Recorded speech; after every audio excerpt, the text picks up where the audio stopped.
¿Se me oye bien? ¿Se oye bien? Vale. Que ya veo que habéis empezado sin mí.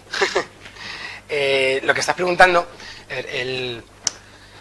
la hechicería, según Fraser, es lo que tienes que hacer para conseguir otra cosa, ¿vale? Si yo quiero, como hay una ley de causalidad, de causa-efecto, según Fraser, es lo que la magia descubre. La magia descubre que hay cosas que producen efectos en otras cosas. La ciencia hace lo mismo, es lo que explicaba antes, ¿no? Lo único, según Fraser, la diferencia es que la magia se equivoca cuando dice, cuando establece esa relación, mientras que la ciencia pues lo acertaría. La hechicería lo que hace es que si quieres conseguir una cosa, hagas otra cosa. Y el tabú lo que significa es la prohibición, efectivamente. Si no quieres que ocurra esto, no hagas esto. Si no quieres que pase tal cosa, porque si haces esto, va a ocurrir esto otro. Si lo que no quieres es que ocurra, pues no lo hagas. Ese es el tabú. Llevas razón en que efectivamente, en aquel contexto, bastante tenían, en cierto modo, con descubrir este tipo de cosas. Claro, en un contexto en el que la higiene, por ejemplo, pues era la que era, podía parecer razonable lo de decir, no, pues si una mujer notan que es que le sale sangre, y para ellos, imagínate lo que sea perder la sangre, que es como perder la vida. Los tabús sobre la sangre, sobre las secreciones, etcétera, es lógico, en cierto modo, que tuvieran un reparo a pensar, es que si yo toco eso me puedo contaminar, lo que sea. Hoy en día, que sabemos cómo funciona, claro, nos parece ridículo. Hay que entender las cosas, por supuesto, en su contexto. Comprender que, como tú dices, 2.000, 3.000, 10.000 años no sabían las cosas que sabemos hoy en día.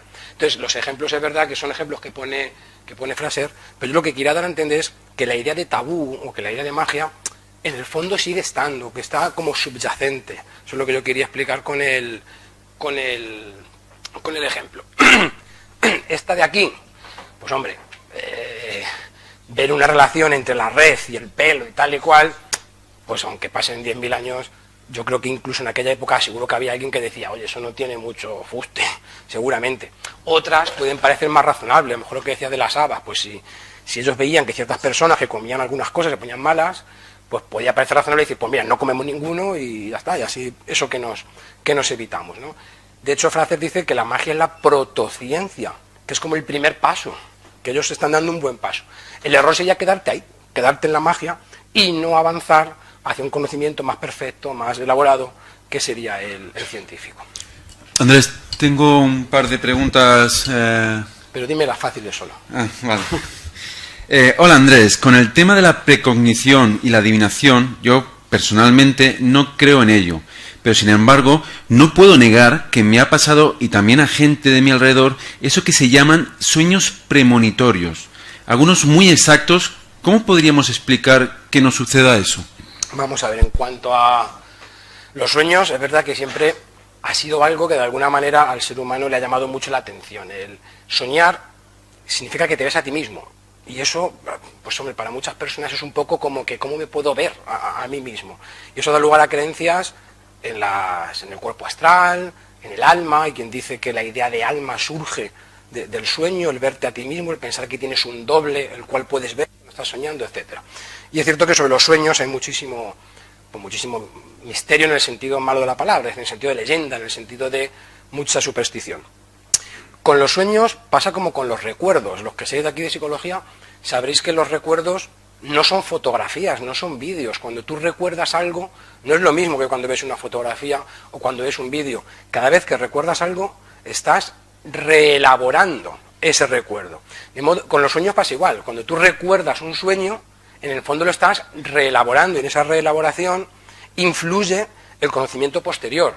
Entonces, esos sueños premonitorios tan exactos y tal, muchas veces son más reelaboraciones que auténticos recuerdos de sueños. Por otra parte, es lógico, hay gente que es más imaginativa, hay gente que tiene mucha más imaginación, una imaginación muy viva, que es capaz de tener los ensoñaciones, es decir, imaginar muy vívidamente ciertas cosas que luego además también las sueña.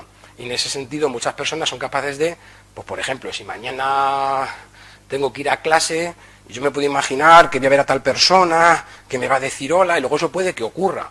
¿Qué es lo que pasa? Que las personas imaginamos muchas cosas, pero tendemos a recordar solo los aciertos y no los fallos. Esas personas que dicen que tienen sueños premonitorios, yo les preguntaría que cuántas cosas sueñan y cuántas se cumplen. lo que sucede es que suelen recordar las que se cumplen y se ignora o se olvida las que no se cumplen. Es como si me toca la lotería, y me toca la lotería, yo digo, qué acontecimiento más extraordinario, porque me ha tocado a mí. A alguien le tiene que tocar. Si yo tengo en cuenta a toda la gente que no le ha tocado, en el fondo lo que me ha ocurrido es casualidad. Del mismo modo, hombre, si me dijeras que es que a alguien todos los sueños que tiene se le cumplen, pues hombre, eso ya sería digno de estudio, pero yo creo que suele ocurrir eso, que se recuerdan aquellos sueños más vívidos que luego coinciden por pura casualidad, pero que tiendes a recordarlos y a olvidar pues aquellos otros que simplemente no se cumplen. Guay. Bien, bueno, decía que iba a poner algunos ejemplos y, a ver... porque le tengo que dar allí, ¿no?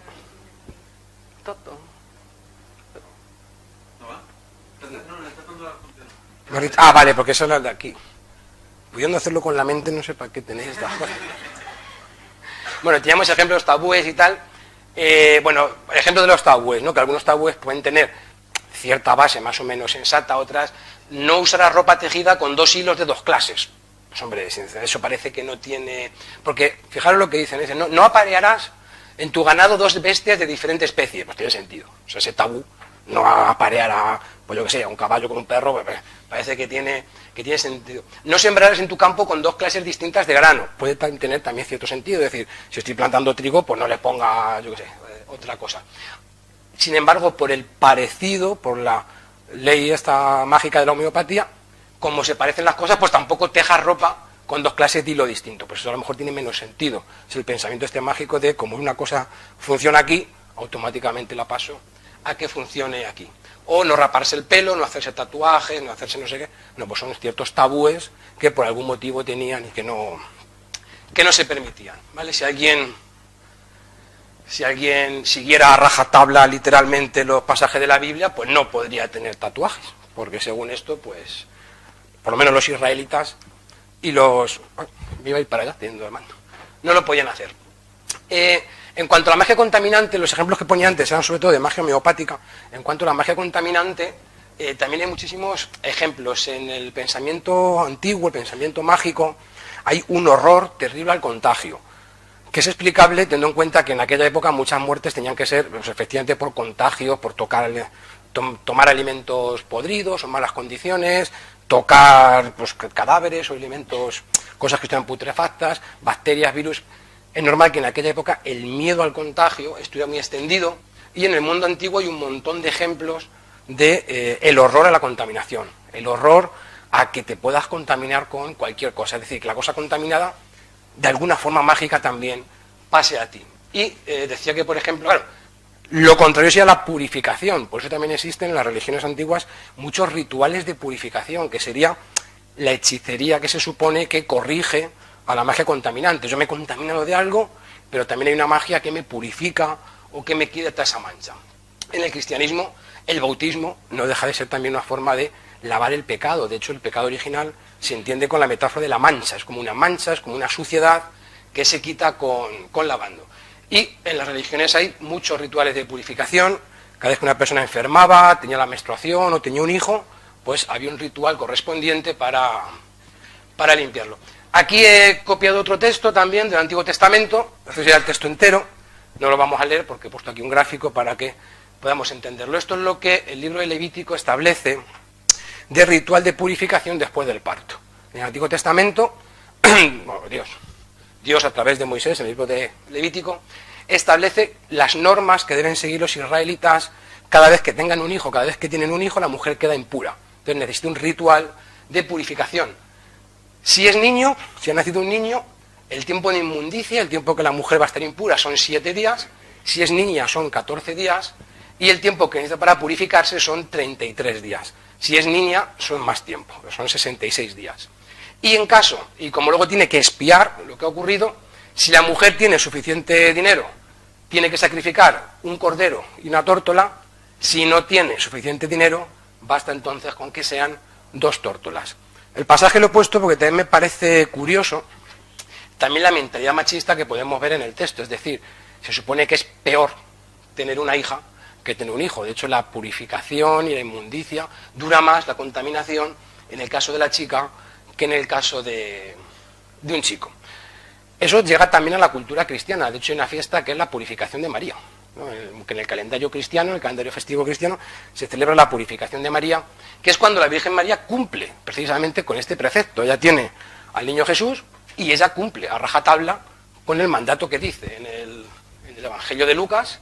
Pues se habla como al cumplir los 8 días de circuncidar al niño, es decir, pasado los 7 días, pues, bueno, ahí explica todo lo que hicieron. Y como eran pobres, pues dieron dos tórtolas, ¿no? Pues no tenían dinero suficiente, entonces tienen las dos tortas. Esto es un cuadro de Luis de Morales donde se ve lo de la purificación del niño. Es decir, tabúes y ritos de purificación con un trasfondo mágico, pero que pasan también a la religión cristiana. Repito lo que dije al principio, pongo todos estos ejemplos porque podríamos hablar de magia y hablar, pues eso, ¿no?, de África, del pasado, etcétera, pero a mí me gusta poner ejemplos de nuestra propia cultura, también para que seamos autocríticos, porque creo que es muy fácil criticar de pensamiento mágico a otras culturas, a otros pueblos, a otras épocas, y no pararnos muchas veces a ver que nosotros mismos, en nuestra propia cultura, a veces también tenemos un pensamiento mágico, aunque no lo podamos ver. Cuando alguien tiene algo muy, muy, muy cerca, pues no se ve claramente. Nosotros estamos imbuidos de nuestra propia cultura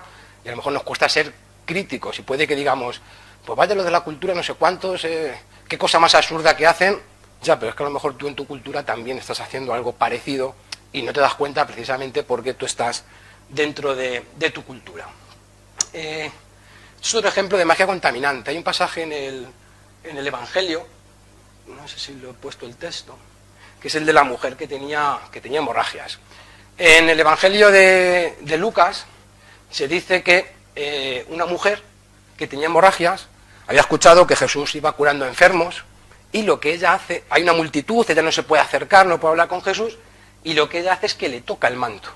Le toca el manto y entonces queda curada. Es decir, entendiéndose lo que decir, los poderes mágicos de Jesús, a través de su manto, por la magia con contacto, cuando ella toca el manto, automáticamente le pasan a ella. Eso es un ejemplo también, o lo que subyace, la magia contaminante. Si leemos el texto, de hecho, cuando ocurre, dice, la mujer que tenía hemorragia, se acercó por detrás a Jesús y tocó los flecos de su manto, inmediatamente cesó la hemorragia.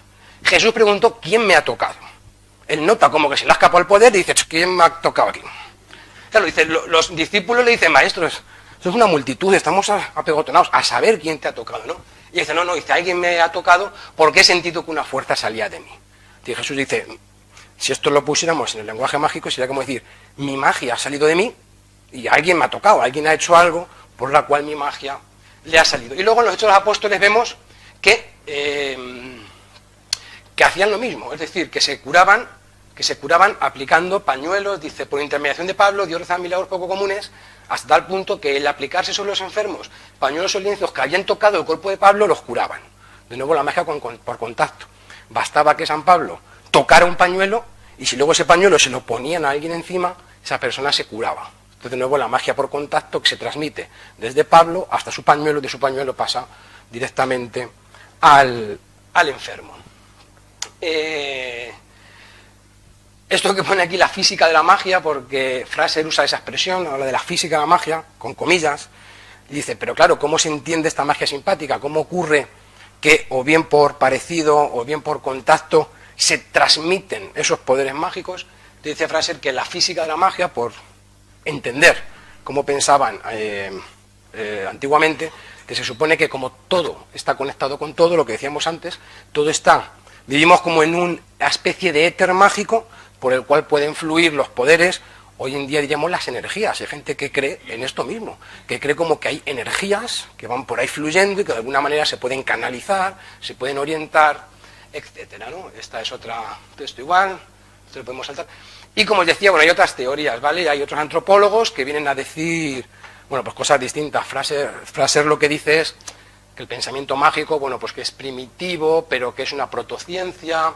Otros dicen, hablan de otras cosas, ¿no? Por ejemplo, Levi Strauss dice que el pensamiento mágico no es ilógico, sino que es una lógica distinta, ¿vale? Levi Strauss viene a decir, bueno, no podemos decir que sean primitivos ni atrasados, sino que simplemente son dos formas distintas de ver las cosas. Eso luego nos lleva al debate del relativismo, ¿no? Es decir, ¿la magia es algo peor que la ciencia o simplemente son dos discursos distintos, alternativos, entre los que hay que elegir, ¿no? La ciencia es superior a la magia, o simplemente es distinto.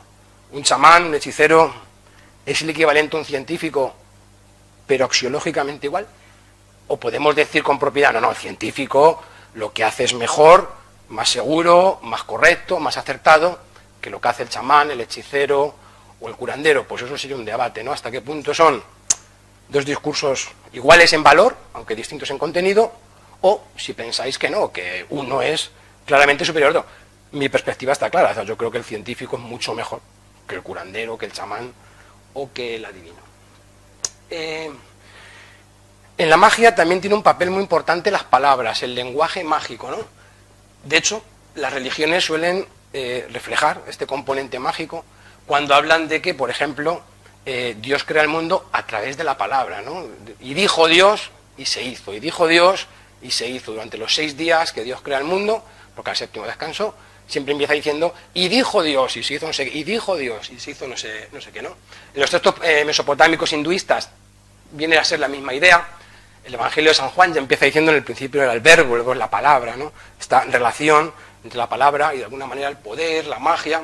En las religiones se habla de las lenguas sagradas, por ejemplo, para el Islam, el Corán hay que leerlo en árabe, porque el Corán propiamente, las traducciones lo pervierten y el auténtico lenguaje musulmán que expresa realmente la palabra de Dios tendría que ser en árabe. El nombre de Dios solo son consonantes. Cuando se habla del nombre de Dios en los textos bíblicos, el nombre de Dios no tiene vocales, no se puede pronunciar. ¿Por qué? Porque es una palabra sagrada, y la palabra sagrada no se puede pronunciar, porque su solo pronunciamiento podría tener efectos. De ahí que el tercer mandamiento sea el de no tomarás el nombre de Dios en vano, porque el nombre de Dios es un nombre sagrado que solo su pronunciamiento ya podría tener efectos. De hecho, para poder pronunciarlo hay que intercalar vocales, que es de donde sale o bien Yahvé o bien Jehová, ¿no? Según donde las intercalemos y lo pronunciemos. Y luego, bueno, pues en el pensamiento mágico funciona toda la idea de que hay palabras mágicas en forma de conjuros, maldiciones, exorcismos, y bueno, pues también he puesto algunos ejemplos. El tema de los exorcismos. Hay un pasaje en los Hechos de los Apóstoles que es que unos exorcistas ambulantes que había en la época de los apóstoles practicaban exorcismos en el nombre de Jesús. Es decir, ellos no eran apóstoles, no eran del grupo de discípulos de Jesús de Nazaret, pero sí que iban por ahí expulsando demonios en el nombre de Jesús, y usaban el nombre de Jesús como fórmula mágica para el exorcismo. Decían, en el nombre de Jesús yo te digo, espíritu inmundo, que te vayas, no sé qué. Bueno, dice en el texto que, porque luego continúa diciendo que los espíritus les decían, bueno, conozco a Jesús, pero no a ti. ¿Tú quién eres? ¿Tú quién eres para usar el nombre de Jesús? En la película del exorcista, si la habéis visto, que espero que sí, porque la película, vamos, a mí por lo menos me gusta muchísimo, se usa, ¿no? Muchas veces el padre Carras, ¿no? Creo que es uno de los dos. Cuando quiere exorcitar a la niña, pues dice, en el nombre de Jesús yo te invoco, sal de aquí, no sé qué. Y si habéis visto vídeos de las iglesias estas gospel, evangélicas, sobre todo de Sudamérica y tal, usan mucho lo de en el nombre de Jesús, los telepredicadores, que muchas veces dicen que sanan a las personas, y en el nombre de Jesús yo te digo que tú puedes andar. Y hacen este tipo de invocaciones. Otro pasaje del Evangelio es cuando el centurión, el famoso episodio del centurión, en el que un centurión romano le pide a Jesús que sane a su criado, y Jesús le dice que va, y dice, no soy digno de que entres en mi casa, una palabra tuya bastará para sanarle. Es decir, tu palabra tiene tanto poder, la idea esa de que la palabra es mágica, y que de alguna manera la palabra, solo pronunciar, solo decir, pues genera algún efecto mágico. Aquí he puesto una imagen que es cuando Isaac bendice a Jacob para explicar el pensamiento mágico de las palabras. No, tal como se entiende en la Biblia, en textos religiosos, las palabras, en la magia hay una relación de causa-efecto, hemos dicho, ¿no? Si haces A, ocurre B, inevitablemente. O sea, aunque tú no quieras, si una palabra es mágica y yo la pronuncio, ocurre el efecto, quiera o no quiera. Es decir, no es solamente un símbolo, no es solo una forma de hablar, no es solamente sino que hay un pensamiento de que ocurre literalmente. De ahí que si yo digo la palabra mágica, aunque yo no quiera, eso va a tener un efecto. Eso se ve en la historia de Isaac y Jacob. Imagino de Isaac cuando bendice a Jacob. Isaac tiene 2 hijos, que son Jacob y Esaú, y supongo que sabéis que que Esaú es el primogénito, y entonces por la ley judía tiene unos derechos de sucesión que no tiene el hijo más pequeño, y a cambio de un plato de lentejas le vende la primogenitura, ¿vale? Viene Esaú cansado y Jacob, que tenía que ser un poco cara dura, le dice: yo te doy mi plato de lentejas a condición de que me des la primogenitura, los derechos de primogenitura me los des a mí. El caso es que se los vende, de ahí la expresión lo de venderse por un plato de lentejas, ¿no? Cuando algo muy importante lo cedes a cambio de una minucia, pues por la necesidad o por lo que sea. El caso es que después Isaac tiene que bendecir a su hijo mayor, él tiene que bendecir al primogénito, porque esa bendición pues, va a tener efectos, y sin embargo Jacob no tiene vello, es barbilampiño, él no tiene vello, mientras que su hermano Esaú por esto es muy velludo. Y aunque Isaac pues ya es muy mayor y no ve bien, Jacob dice: claro, cuando ahora mi padre Isaac me dé su bendición, aunque no me ve, me va a tocar. Y va a decir: oye, tú no eres Esaú, porque Esaú tiene mucho pelo en los brazos y tal. Y entonces lo que hace es que, aconsejado por su madre, él se pone pues la piel de un cabritillo para que cuando su padre le toque el pelo, diga: ah, sí, tú eres Jacob. Que es lo que se ve en el cuadro. No sé, aquí no sé, a lo mejor no sé bien, pero se le ven las manos muy oscuras porque él se había cubierto con el vello del cordero para que cuando lo tocara a su padre pues siguiera. El caso es que ¿por qué Jacob tiene que engañar a su padre Isaac disfrazándose, por así decir, de Esaú? Porque una vez dicha la bendición ya era irrevocable. De hecho, después se arrepiente y Esaú va corriendo y le dice a su padre: oye, que te ha engañado Jacob, que el primogénito soy yo, dame también tu bendición. Y le dice Isaac: no puedo, ya le he dado la bendición a Jacob, ya no te la puedo dar a ti, ahora ya no puedo desdecirme. Que bueno, pues le da otra bendición que es un poco menor y tal, pero la idea es esa de que, ese pensamiento mágico de una vez que he hecho esto, ya no hay vuelta atrás. O sea, yo no puedo coger, irme atrás y deshacer lo que hemos hecho. Esta es la historia de Noé. Noé, sabéis que cuando el diluvio universal, pues se ahoga todos los seres vivientes que había en la tierra, menos los que iban en el arca, ¿no? Noé con sus 7 familiares y una pareja de cada uno de los animales. En cierto modo, si fuera literal, sería el mayor genocidio de toda la historia de la humanidad. Imagínate tú eliminar de toda la faz de la tierra a todo ser viviente, excepto a 8 personas y la pareja de animales de cada uno. El caso es que luego Noé, una vez que ya bajan las aguas y tal, planta una viña y se emborracha. Noé coge, se emborracha, y entonces uno de sus hijos, Can o Canaán, lo ve desnudo y va corriendo a sus hermanos y dice: oye, que papá está aquí totalmente borracho, desnudo, algo hay que hacer. Y los otros 2 acuden a por su padre a taparlo, pero acuden de espaldas para no verlo y lo tapan. Cuando Noé ve que su hijo Can le ha visto desnudo, que eso también es un tabú, no se pueden ver a los padres desnudos, Noé le echa una maldición a Can. A Can.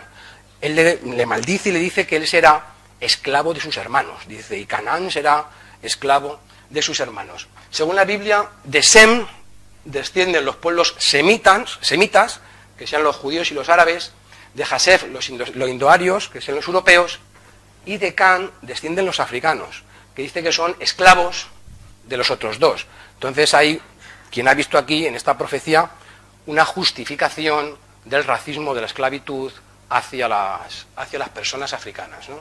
Entonces, bueno, pues esto sería de nuevo como la maldición que Noé echa a su propio hijo se supone que luego se cumple en la esclavitud de los africanos hacia los otros pueblos. Y como quiero provocar, ¿hasta qué punto la transustanciación no son también palabras mágicas? Es decir, el sacerdote en la Eucaristía dice unas palabras exactas, en latín: este es mi cuerpo, esta es mi sangre.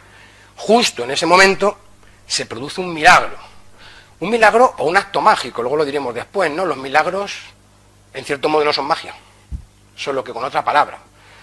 Cuando el sacerdote dice: este es mi cuerpo, esta es mi sangre, el pan realmente deja de ser pan, pierde la esencia del pan, y aunque mantiene las características del pan, su esencia se convierte en cuerpo de Cristo. El vino mantiene la forma de vino, mantiene las apariencias, el sabor, el olor, pero su esencia se transforma en sangre literal, real de Cristo. Ese es el dogma de la transustanciación. Los protestantes, por ejemplo, creen que no, creen que es puro símbolo que no ocurre nada literal, real. Los católicos creen que sí, que es que se convierte, que de verdad ocurre un milagro auténtico todos los días cada vez que se pronuncian estas palabras. Y, pues claro, lo que yo pregunto es, ¿hasta qué punto eso no es magia? ¿Hasta qué punto eso no es pensamiento mágico de creer que las palabras tienen poderes que actúan sobre las cosas? Bueno, y luego la palabra magia famosa, ¿no? Pues abracadabra, el ábrete sésamo de las mil y una noches, ¿no? De Alibaba. Hocus pocus es otra palabra, eso se usa mucho en la magia. Hocus pocus, sobre todo en el ámbito anglosajón, se usa mucho. Y los instrumentos mágicos. Viene un poco de prisa, ¿es a las 12? 12 y 10, bueno. Viene de prisa porque todo esto era para hablar de antes, pero quiero llegar al mundo actual, o sea, por eso viene un poco... Bueno, aquí solo digo que los instrumentos mágicos, pues hay un montón de instrumentos mágicos, ¿verdad? La varita mágica es un instrumento mágico que siempre se usa, ¿no? Harry Potter tiene su varita de Sauco, ¿no? Las varitas de las hadas, las varitas que usamos los magos, yo me he traído por ahí una. El tema de la varita mágica también en la Biblia aparece.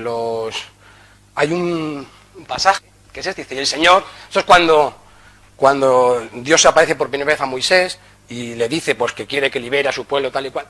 Y le dice, el Señor le dijo a Moisés, ¿qué es eso que tienes en la mano? Y dice, pues tengo un cayado, ¿no? Tengo una vara, y dice, échale en la tierra, le echó en la tierra y se convirtió en una serpiente. Es decir, la idea de que los bastones de alguna manera tienen poderes mágicos es una idea antigua y que también está reflejada en la Biblia. De hecho, cuando Moisés abre las aguas del Mar Rojo, lo hace con la vara, él toca con su vara y entonces el mar se abre, ¿no? Esa es la idea de la varita mágica, el hecho de un instrumento que tiene poderes mágicos. Y en otro pasaje, con su vara mágica, toca en una piedra y fluye agua, ¿no? Al tocar con la piedra sale agua, que es lo que refleja este cuadro, ¿no? Moisés tocando la piedra y como de repente sale agua para que puedan beber agua los israelitas en el desierto. Bueno, aquí hay otro montón de amuletos que yo también me había traído, pues para que los viéramos, ¿no? Algunos amuletos como, pues yo que sé, los atrapasueños, que se supone que esto es en las culturas amerindias. El atrapasueños, como indica su nombre, lo que hace es que se supone que atrapa los sueños. En culturas amerindias se piensa que los pensamientos son independientes de las personas y que los pensamientos fluyen por el aire y que cuando duermes esos pensamientos pueden entrar en ti.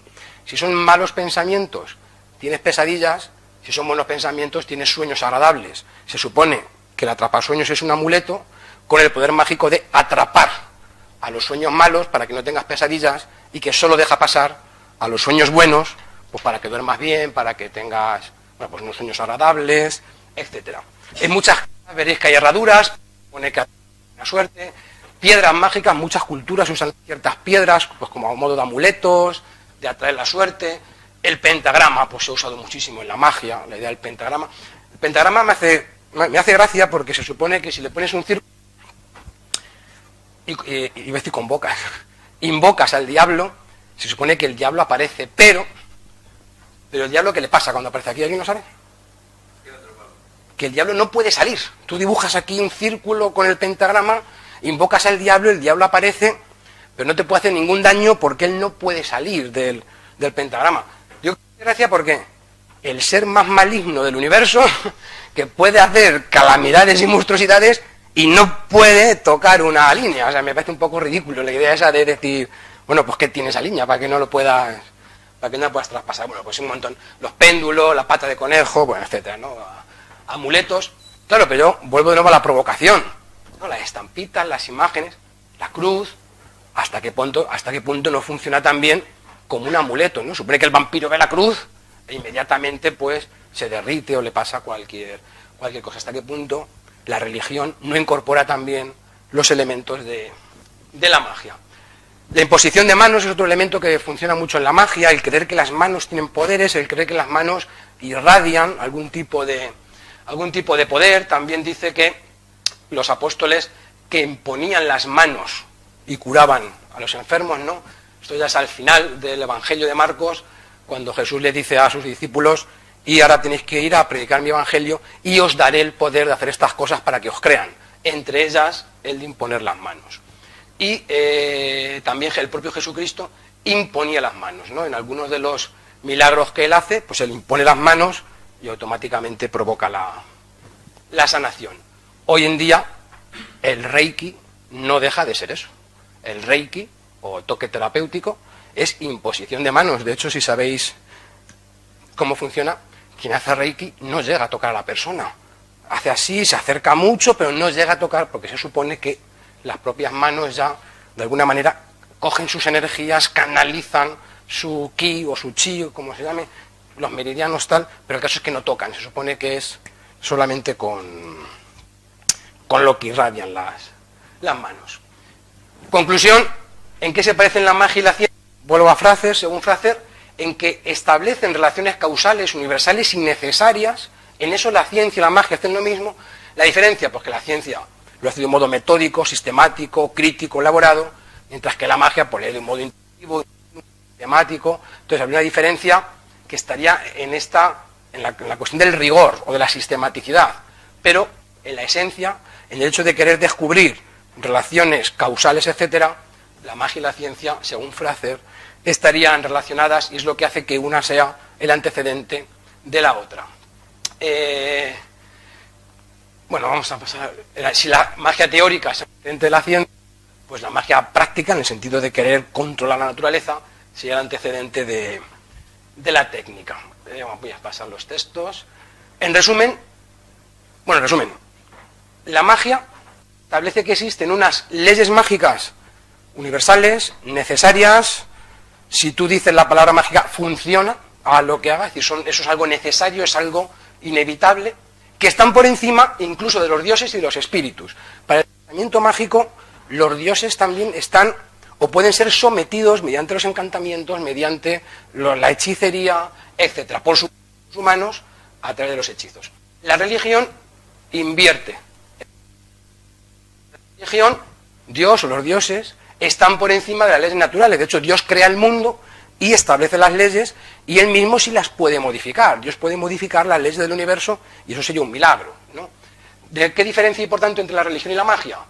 Que la religión invierte esta jerarquía, las leyes del universo están por debajo de Dios, en la magia es al revés, las leyes están por encima de los dioses y en la magia tú puedes dominar a los dioses. Si tú sabes el encantamiento adecuado, tú puedes dominar a los dioses. Recordad, como he dicho, el pentagrama. Si yo dibujo bien el pentagrama, el diablo no sale.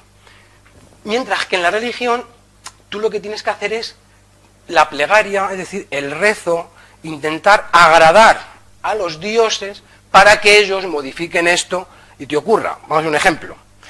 Con el pensamiento mágico, yo haría un encantamiento para que me toque la lotería. Y si lo hago bien, eso tiene que funcionar y me tiene que tocar. Quieran o no quieran los dioses. En la religión, yo tendría que rezar a los dioses para que ellos hicieran que me tocara la lotería. No sé si se percibe la diferencia que hay entre la magia y la religión. Y, claro, ya si incluimos la ciencia, es verdad que la ciencia se parece en el esquema a la magia, que la ciencia elimina esto. Es decir, la ciencia simplifica y dice, hay unas leyes naturales a las cuales los seres humanos estamos sometidos. Y si queremos manipular estas leyes naturales, no usamos los hechizos, sino que usamos la técnica. ¿Qué es la técnica o la tecnología? El conocimiento científico aplicado a nuestro control de la naturaleza.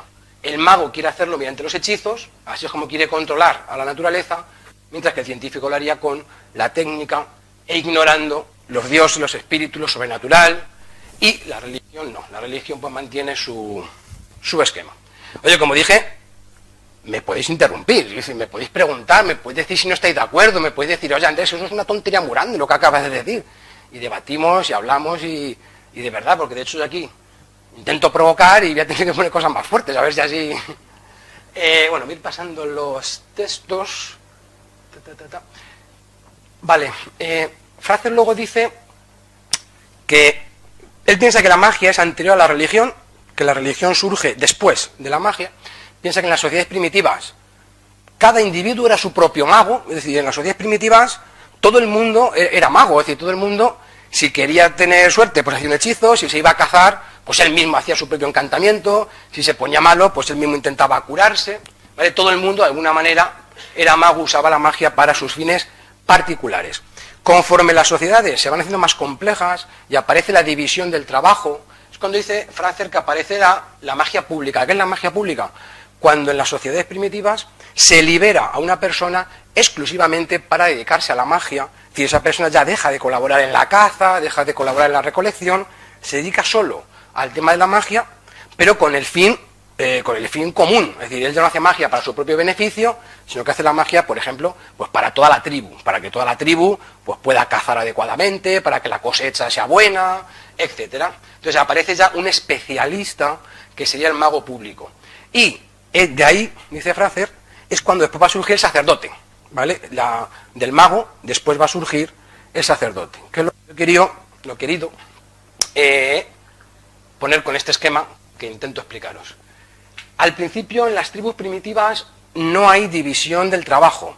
Todo el mundo es un poco de todo, ¿vale? Son grupos muy pequeños, grupos muy homogéneos, donde todo el mundo es un poco de todo. Conforme se van haciendo más complejas las sociedades y empieza a aparecer la división del trabajo, una de esas divisiones es el sacerdote y el jefe. El jefe es el que va a ser el líder militar, o el líder en la caza, o aquel que de alguna manera pone las normas y establece lo que se tiene que hacer. El mago sacerdote es una especie de sabio, es el que no tiene ese carisma o nivel de caudillaje que tiene el jefe, pero es el que le asesora lo que tiene que hacer. Si el jefe, por ejemplo, le va a hacer la guerra a la tribu vecina, primero le pregunta al mago, pues oye, que mire las entrañas de un buitre a ver si nos va a ir bien o nos va a ir mal, por ejemplo, ¿no? Entonces aparece la idea de, y digo mago sacerdote porque todavía están mezcladas las funciones. La misma persona hace magia, pero te hace plegarias a los dioses, hace de intermediario entre los dioses. Ahí todavía está todo mezclado. Con el tiempo, que van a pasar a llamarse brujos, en el sentido de que la religión le gana a la magia. La religión va a querer el monopolio de lo sobrenatural. La religión lo que establece es, Dios está por encima de las leyes naturales, mientras que la magia decía lo contrario, por tanto la magia es mala. No puede haber nada por encima de Dios, y el único que se comunica con Dios es el sacerdote. Entonces la religión va a querer el monopolio natural y va a perseguir a los magos. Desde entonces los magos se convierten en brujos, se convierten en los proscritos, se convierten en algo negativo. La religión va a perseguir a la brujería porque, por así decir, le hace la competencia en el mundo de lo sobrenatural. Y a su vez el mago se va a diversificar en dos, en el mago científico y en el mago farsante. ¿Qué es esto de mago científico y de farsante? Claro, el mago antiguo, ensayo y error. Él ve que si me como esto, me curo. Si me como esto, me enveneno. Pues esto es muy malo. A veces se equivoca. Hay cosas que funcionan una vez, pero no funcionan la siguiente. Entonces, las apariencias me pueden engañar. El éxito de un mago en la antigüedad estaba en acertar. Si tú acertabas, eras un buen mago, y si no, pues no eras bueno y la gente te dejaba de hacer caso. Claro, ¿qué es el mago científico? El mago científico son aquellas personas que son antiguos magos, pero que son honradas, que cuando fallan, lo que van a buscar es el fallo. Y así van a descubrir hasta encontrar algún método que me permita distinguir el acierto del error, la verdad de la falsedad. Que va a intentar engañar siempre, el que va a intentar acertar siempre. El mago farsante es el que se va a dar cuenta de que tiene que aparentar que siempre lleva razón. Si yo hago un conjuro y culpa tuya que no te lo has creído. Si viene el futuro, si falla, es que es muy difícil y está todo un poco nublado. Claro, de ahí va a surgir farsantes, los tarotistas, los adivinos. Si tú vas a un adivino, nunca falla. El adivino corregir su predicción. No te preocupes, ya termino. Y por último, ¿se oye bien? Y por último he puesto aquí al mago ilusionista, que va a mezclar un poco del científico y un poco del farsante. Y aquí yo quiero defender al ilusionista. El ilusionista procede efectivamente de toda esta genealogía, por así decir, pero el ilusionista no es un farsante. Un mago ilusiona, como indica su nombre, mientras que el farsante engaña. ¿Qué diferencia hay? Cuando un mago, Juan Tamariz, Anthony Blake, Manolo Tallman, quien sea, hace su espectáculo de magia, de mentalismo, de lo que sea, él no está engañando, él no está mintiendo, él está haciendo ilusión. Él hace lo mismo que hacen las películas. Tú cuando ves una película, pues tú sabes que hay efectos especiales. Tú sabes que el protagonista no muere, que eso que tiene no sangre, que eso es tomate. Ahora bien, te dejas llevar por eso, aun sabiéndolo, lo ignoras, para dejarte llevar por la película y emocionarte. Cuando uno ve un espectáculo de magia, hay truco, claro que hay truco, pero uno lo ignora para dejarse llevar por el juego de magia. Pero uno sabe que hay truco. El problema es el farsante. El problema es el que dice, no, yo lo que hago es auténtico. Es que yo hablo de verdad con los muertos. Es que yo de verdad me comunico con los espíritus. O no, yo es que de verdad leo las cartas del tarot y te digo de verdad lo que te va a ocurrir. O no, yo es que tengo una cuchara y la doblo con mi mente, pero lo hago de verdad. No hay un truco, no es ilusión. Es que lo hago de verdad. Eso ya es farsante. Eso ya es usar los trucos del ilusionista para lo que no es. El ilusionista, y esa es la tesis que yo mantengo, hace un uso ético de esos trucos, porque lo usa para ilusionar, para entretener, mientras que el farsante lo usa con unos fines que no son éticos y que normalmente son pues engañar a la gente y sacarle el dinero. Bueno, aquí son ejemplos de cómo en la antigüedad pues estaba mezclado un poco la religión, la magia, el sacerdote, el mago, por ejemplo en Egipto, donde hasta a los reyes se les consideraba, ¿no? incluso dioses, ¿no? Cuando este momento, ¿no? En el que está todo mezclado. Aquí tenemos un cuadro que representa la escena en la que podría ser uno de los primeros conflictos entre magia y religión, simbolizado porque Moisés y Aarón se presentan ante Faraón y le pide que libere a los israelitas, y Faraón le dice que no lo va a liberar. Y los otros, para mostrar su poder, Moisés coge su varita mágica, la suelta y se convierte en serpiente. Pero los sacerdotes o los magos del Faraón hacen lo mismo. Dice la Biblia que los otros cogieron sus propias varas y también las tiraron y se convirtieron en serpientes. ¿Pero qué? La de Moisés se comió a las otras 3 de ellos, porque tenía un poder mucho más fuerte. Entonces yo creo que este pasaje de la Biblia refleja ese primer encontronazo entre la magia y la religión. En la Biblia veréis que está prohibida, está proscrita toda forma de magia, de hechicería, de brujería, y hay varios pasajes en los que se prohíbe y que además se castiga con la pena de muerte, ¿vale?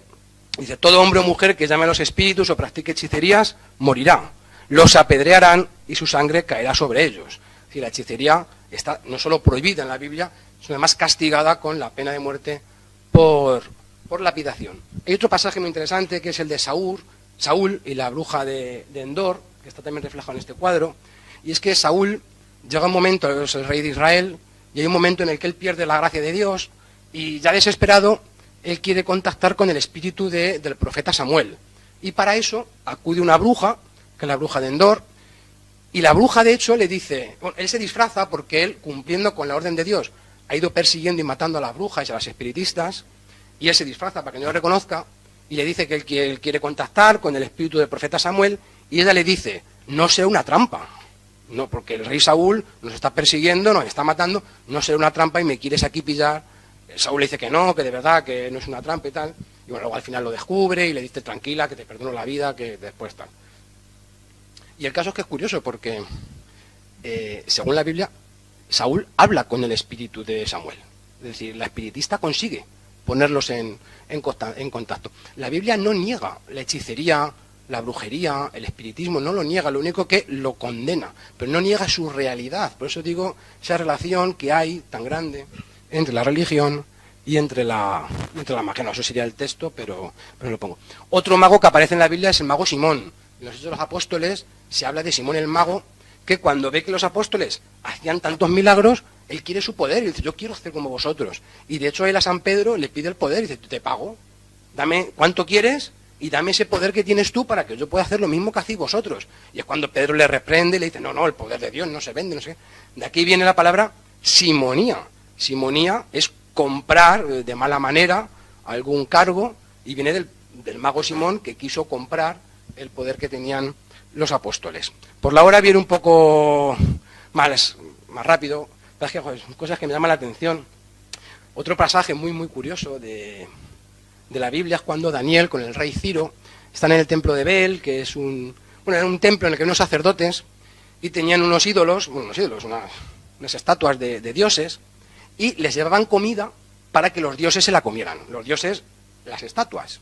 Y Daniel, el profeta Daniel, se reía, decía que eso era idolatría y que eso era un engaño. Entonces el rey Ciro se acerca a Daniel y le dice, mira, ¿cómo que es un engaño? Nosotros nos gastamos aquí un pastón trayendo manjares para que se los coman los dioses, pero es que se los comen. Es que nosotros cerramos la puerta del templo y cuando venimos al día siguiente es que se han comido toda la comida buena. O sea, no me digas tú que esto es un fiasco. Y entonces Daniel hace el primer experimento científico que está puesto en la Biblia. Daniel echa ceniza en el suelo del templo y le dice al rey Ciro, vámonos, y mañana volvemos, poner los manjares y mañana volvemos. Al día siguiente, cuando vuelven, efectivamente se han comido los manjares. Y le dice Daniel al rey Ciro, pero espera, mira en el suelo. Y se ven un montón de pisadas.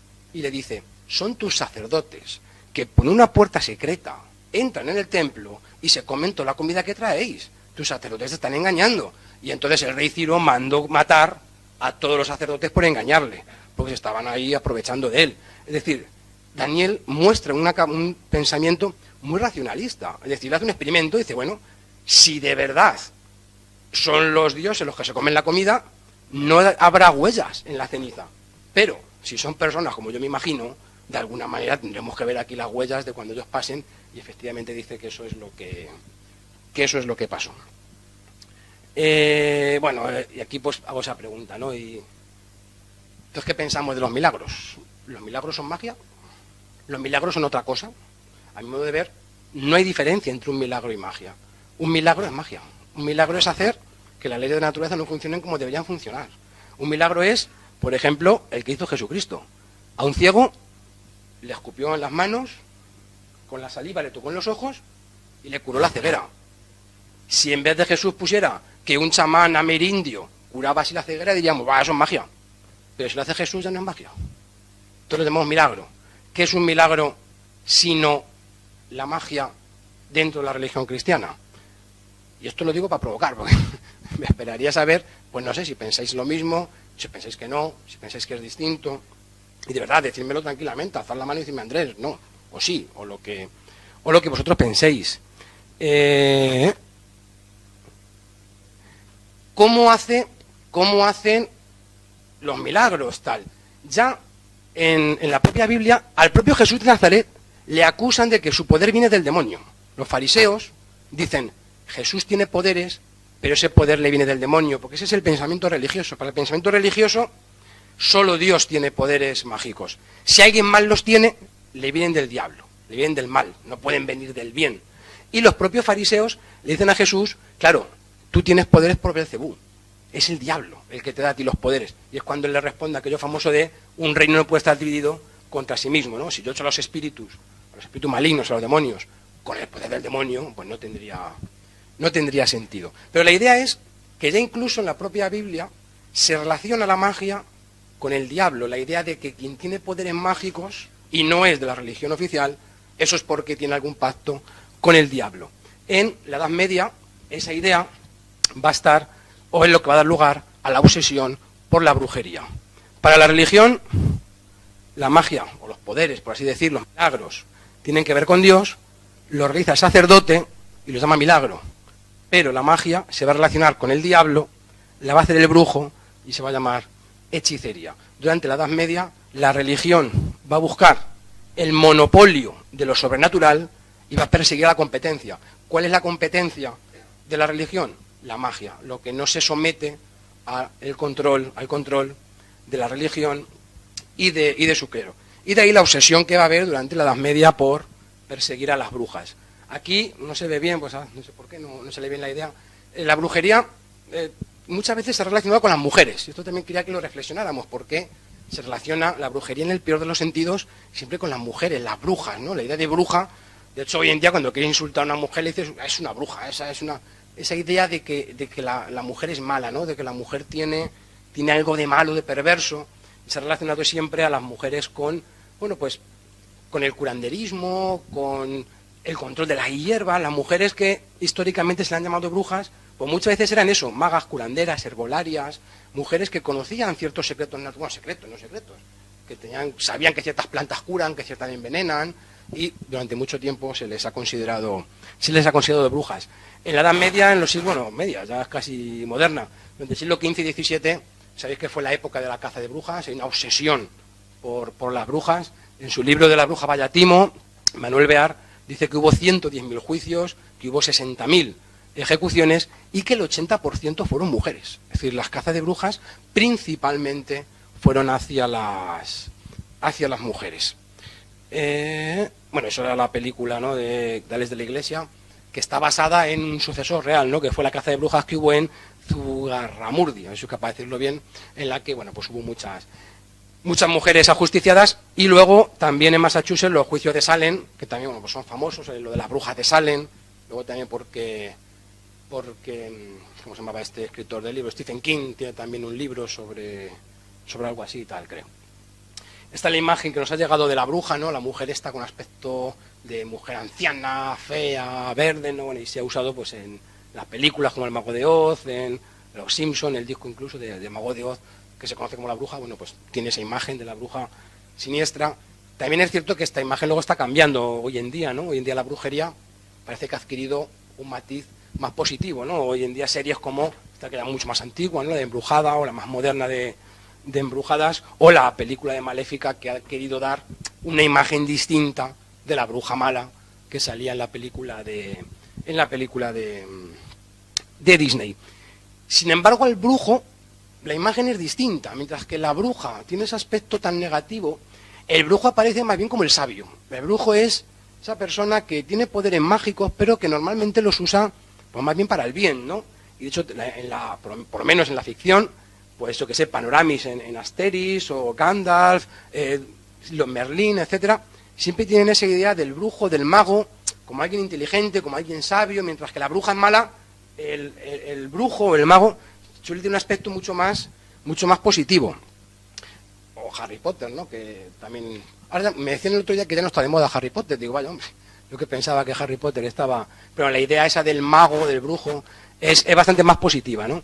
Y de hecho, cuando hablamos de magos en la antigüedad, muchas veces eran astrónomos, sabios, protocientíficos, los famosos reyes magos, que no eran reyes, eran más bien astrólogos, el antecedente pseudocientífico de lo que hoy en día sería la astrología.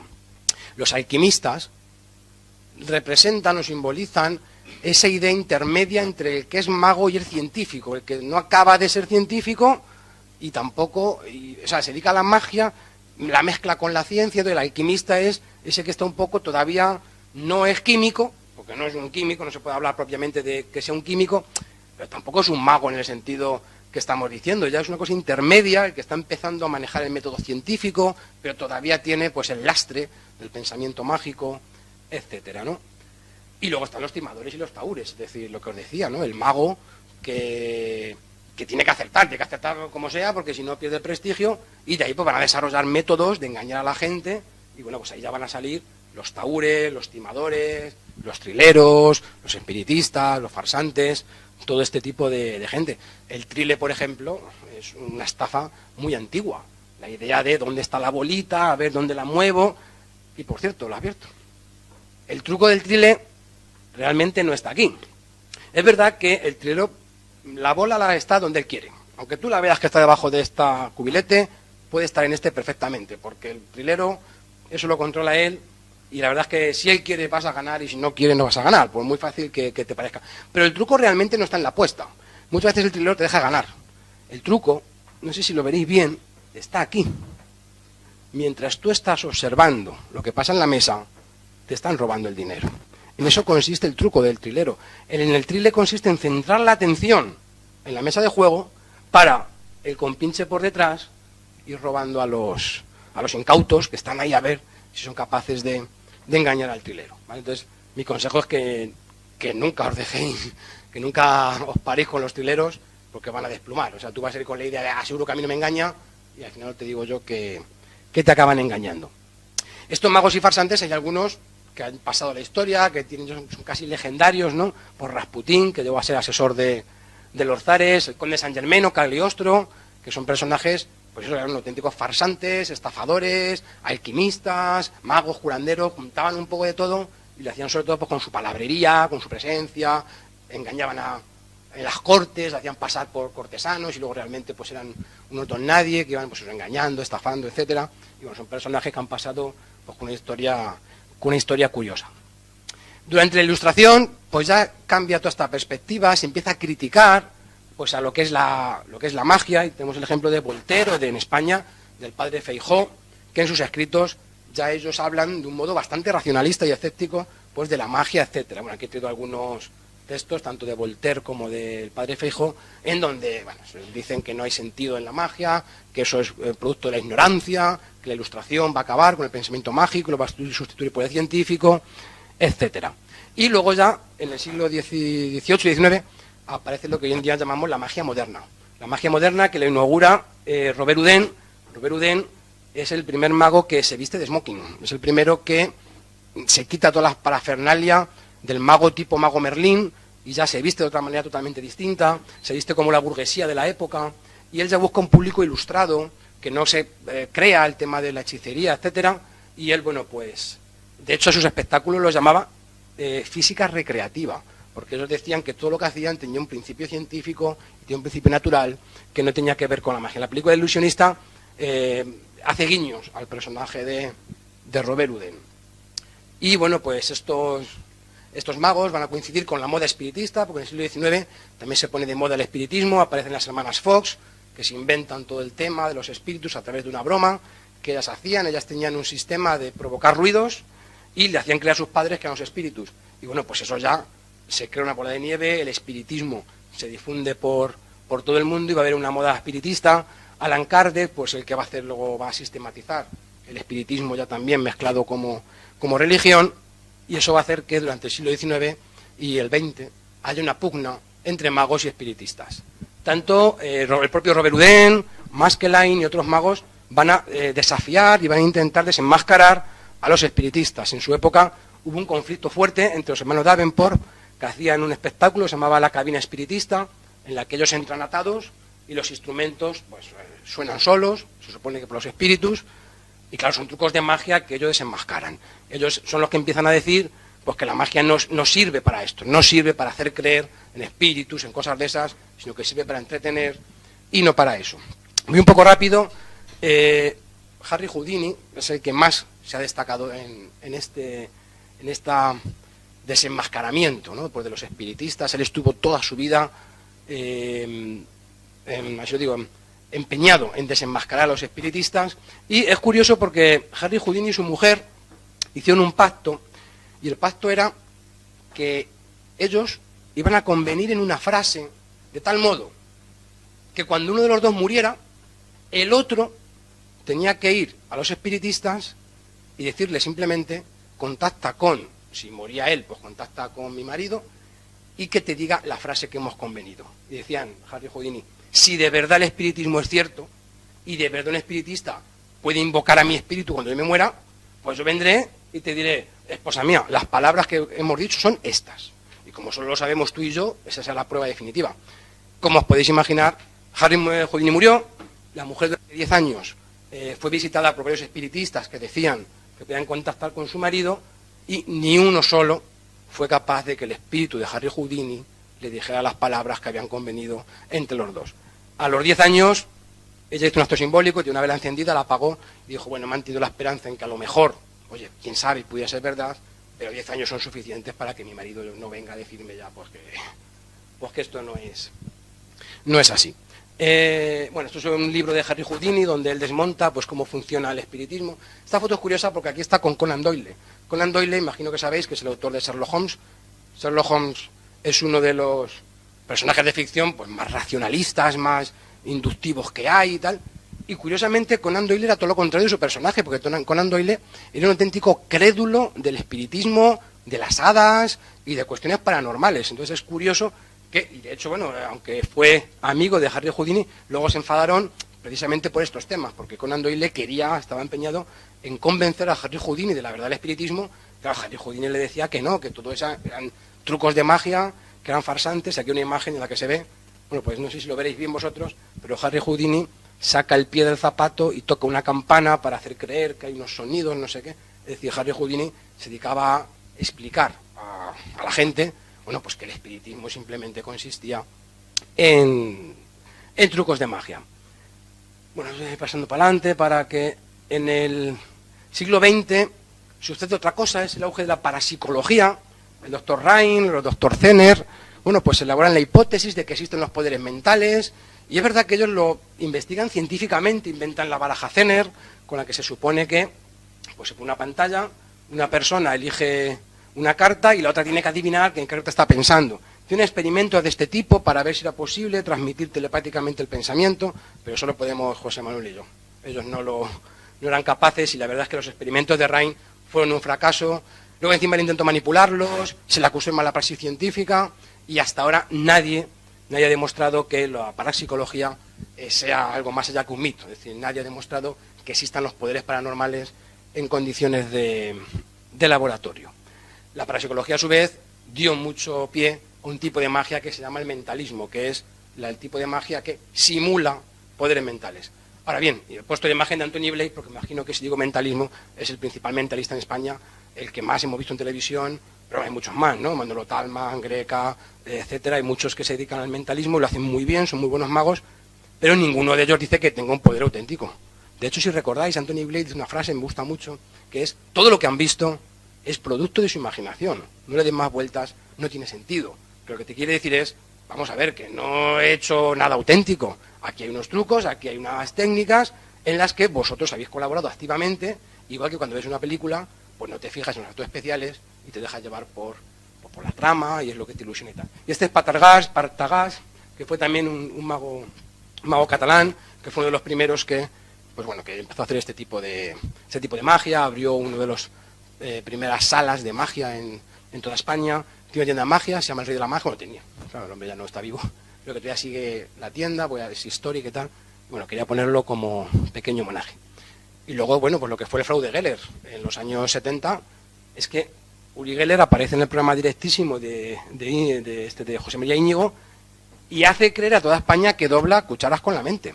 ¿Qué diferencia hay entre Uri Geller y, por ejemplo, Anthony Blake o cualquier mentalista? Pues que un mentalista o un mago lo hace para entretener. Uri Geller vino diciendo y sigue todavía diciendo que él tiene auténticos poderes mentales con los que es capaz de doblar cucharas. Que eso también es para pensárselo y para decir, vamos a ver.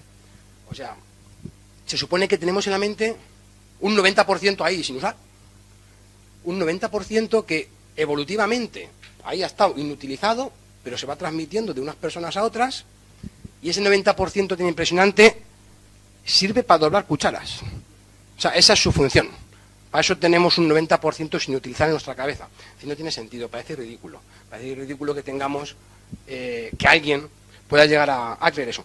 En una ocasión, igual que en el siglo XIX, principio del XX, los magos desenmascaraban a los espiritistas, cuando todo el auge de la parapsicología, hubo otros magos que se sintieron ofendidos por ese uso no ético de las técnicas de la magia y se dedicaron a desenmascararlos. El ejemplo es James Randi. James Randi, bueno, pues tuvo un affair con Uri Geller, se enfrentaron, porque publicó un libro desenmascarando a Uri Geller. Uri Geller lo denunció a él porque dijo que no, que lo suyo era auténtico, y bueno, hubo ahí un conflicto entre James Randi, que es mago, y Uri Geller. En uno de los programas de televisión de Estados Unidos, en Tonight Show, es un programa de estos tipo Buenafuente, este tipo de programas, invitaron a Uri Geller para que demostrara sus poderes.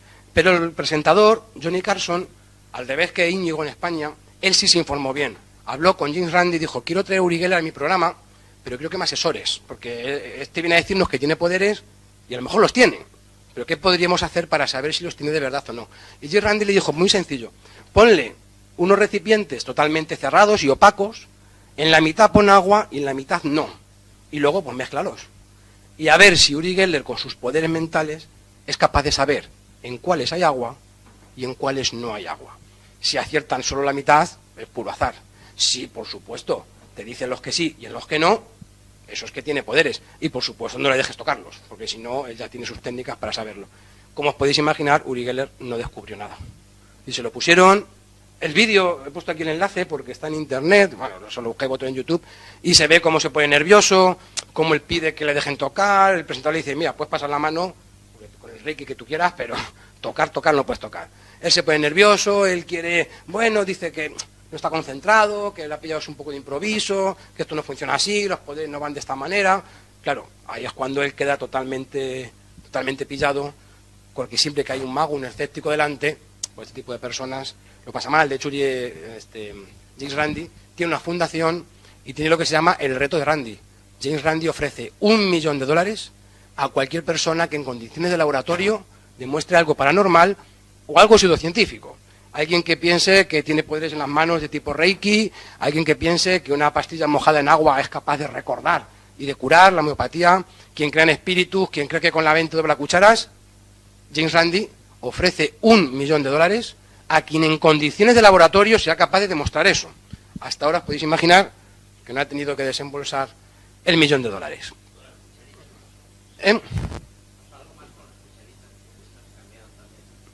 ¿Te refieres a la imagen que está puesta o a la...? ¿Pero dónde? En el programa de Johnny Carson, al final él desespera. Dice, mira, no puedo y no me encuentro bien, esto no se puede hacer. Doblar una cuchara te puedo asegurar yo que es de lo más sencillo que existe. No es el juego de magia más complicado del mundo. Uri Geller es verdad que lo hacía bien, las cosas como son, o sea, mágicamente hablando, en términos de magia de ilusionismo, es verdad que Uri Geller tenía su cosa, él usaba la técnica, una técnica, y él lo hacía bien. Pero hay magos que lo hacen, a mi modo de ver, incluso mejor. Manolo Tallman coge un tenedor y le dobla los cuatro púas, que te queda flipado, se queda así como si fuera un punky, vamos, así, y te lo hace genial. Quiero decir que eso es magia, es ilusión, es arte, pero decir que es de verdad, que es auténtico, es donde está el fraude. Ahí es donde está el fraude y lo que yo creo que es lo que es denunciable, ¿no? Y, bueno, aquí ya quería pasar, tacha. Y ya quería llegar hasta aquí. ¿Qué hora es? 10 minutos, y a lo mejor quería hasta preguntar, no sé, queréis preguntar, porque... ¿Alguien tiene alguna pregunta antes de que...? Pues paso súper rápido esto, simplemente quería decir que he hecho un recorrido por la historia de la magia, la religión, la ciencia, los magos, los espiritistas, la parapsicología, etcétera, y quería hablar también de magia hoy en día, o sea, de qué modo hoy en día también hay magia. No quiero hablar de las supersticiones, porque me parece súper sencillo, no quiero hablar de la magia en el sentido de la Wicca, etcétera, que son los que todavía hoy en día creen que la magia en el sentido de los druidas, etcétera, que es auténtica. Entonces no quiero hablar tampoco de ese tipo de porque me parece, no sé, muy evidente, ni siquiera de gente como Carlos Castañeda, que dijo que se había convertido en chamán. Carlos Castañeda, los que sepan antropología, en su época generó un revuelo, porque era un antropólogo que dijo que se había convertido en chamán de verdad, y que él tenía poderes, que se podía convertir en cuervo, que podía volar, que podía hacer... Claro, publicó un libro que en su época pues fue polémico, era también la época de la psicodelia, de todo lo hippie y tal, y claro, él decía que usaba también alucinógenos para conseguir esos poderes, tal. Bueno, en su época pues tuvo su difusión, tuvo su polémica, pero vamos, está considerado un fraude, ¿no? La idea de que se convirtiera en un mago de verdad. Pero no quiero hablar de eso, sino de en qué sentido el pensamiento mágico sigue hoy en día en nuestras cabezas, y por muy racionales que nos consideremos, cómo a veces seguimos teniendo pensamientos mágicos. La homeopatía para mí es pensamiento mágico puro y duro. De hecho, su principio, lo similar cura lo similar, es el principio de la magia homeopática, que decía Fraser. Entonces, no voy a hablar más porque José Manuel ya lo explicó muy bien, sé que otros ponentes también, pero el sustrato de la homeopatía es pensamiento mágico puro y duro. Otros productos que podemos ver en lugares tipo en la televisión, cuando lo venden y tal, y que llegan, hay momentos en los que tienen éxito y tal, pero también se basan en el pensamiento mágico. La idea de que la baba de caracol rejuvenece, por ejemplo, ¿no? Pues, ¿de qué manera se relaciona, pues yo que sé, un producto como es la baba de caracol, que se supone que como el animal, esa baba, pues va más lento, es una cosa más suave, pues que la piel también la suaviza, no sé qué, y en vez de hacer experimentos científicos para comprobar con doble ciego, grupo control, grupo experimental, si es así, simplemente se basan en el parecido o el champú de caballo, ¿no?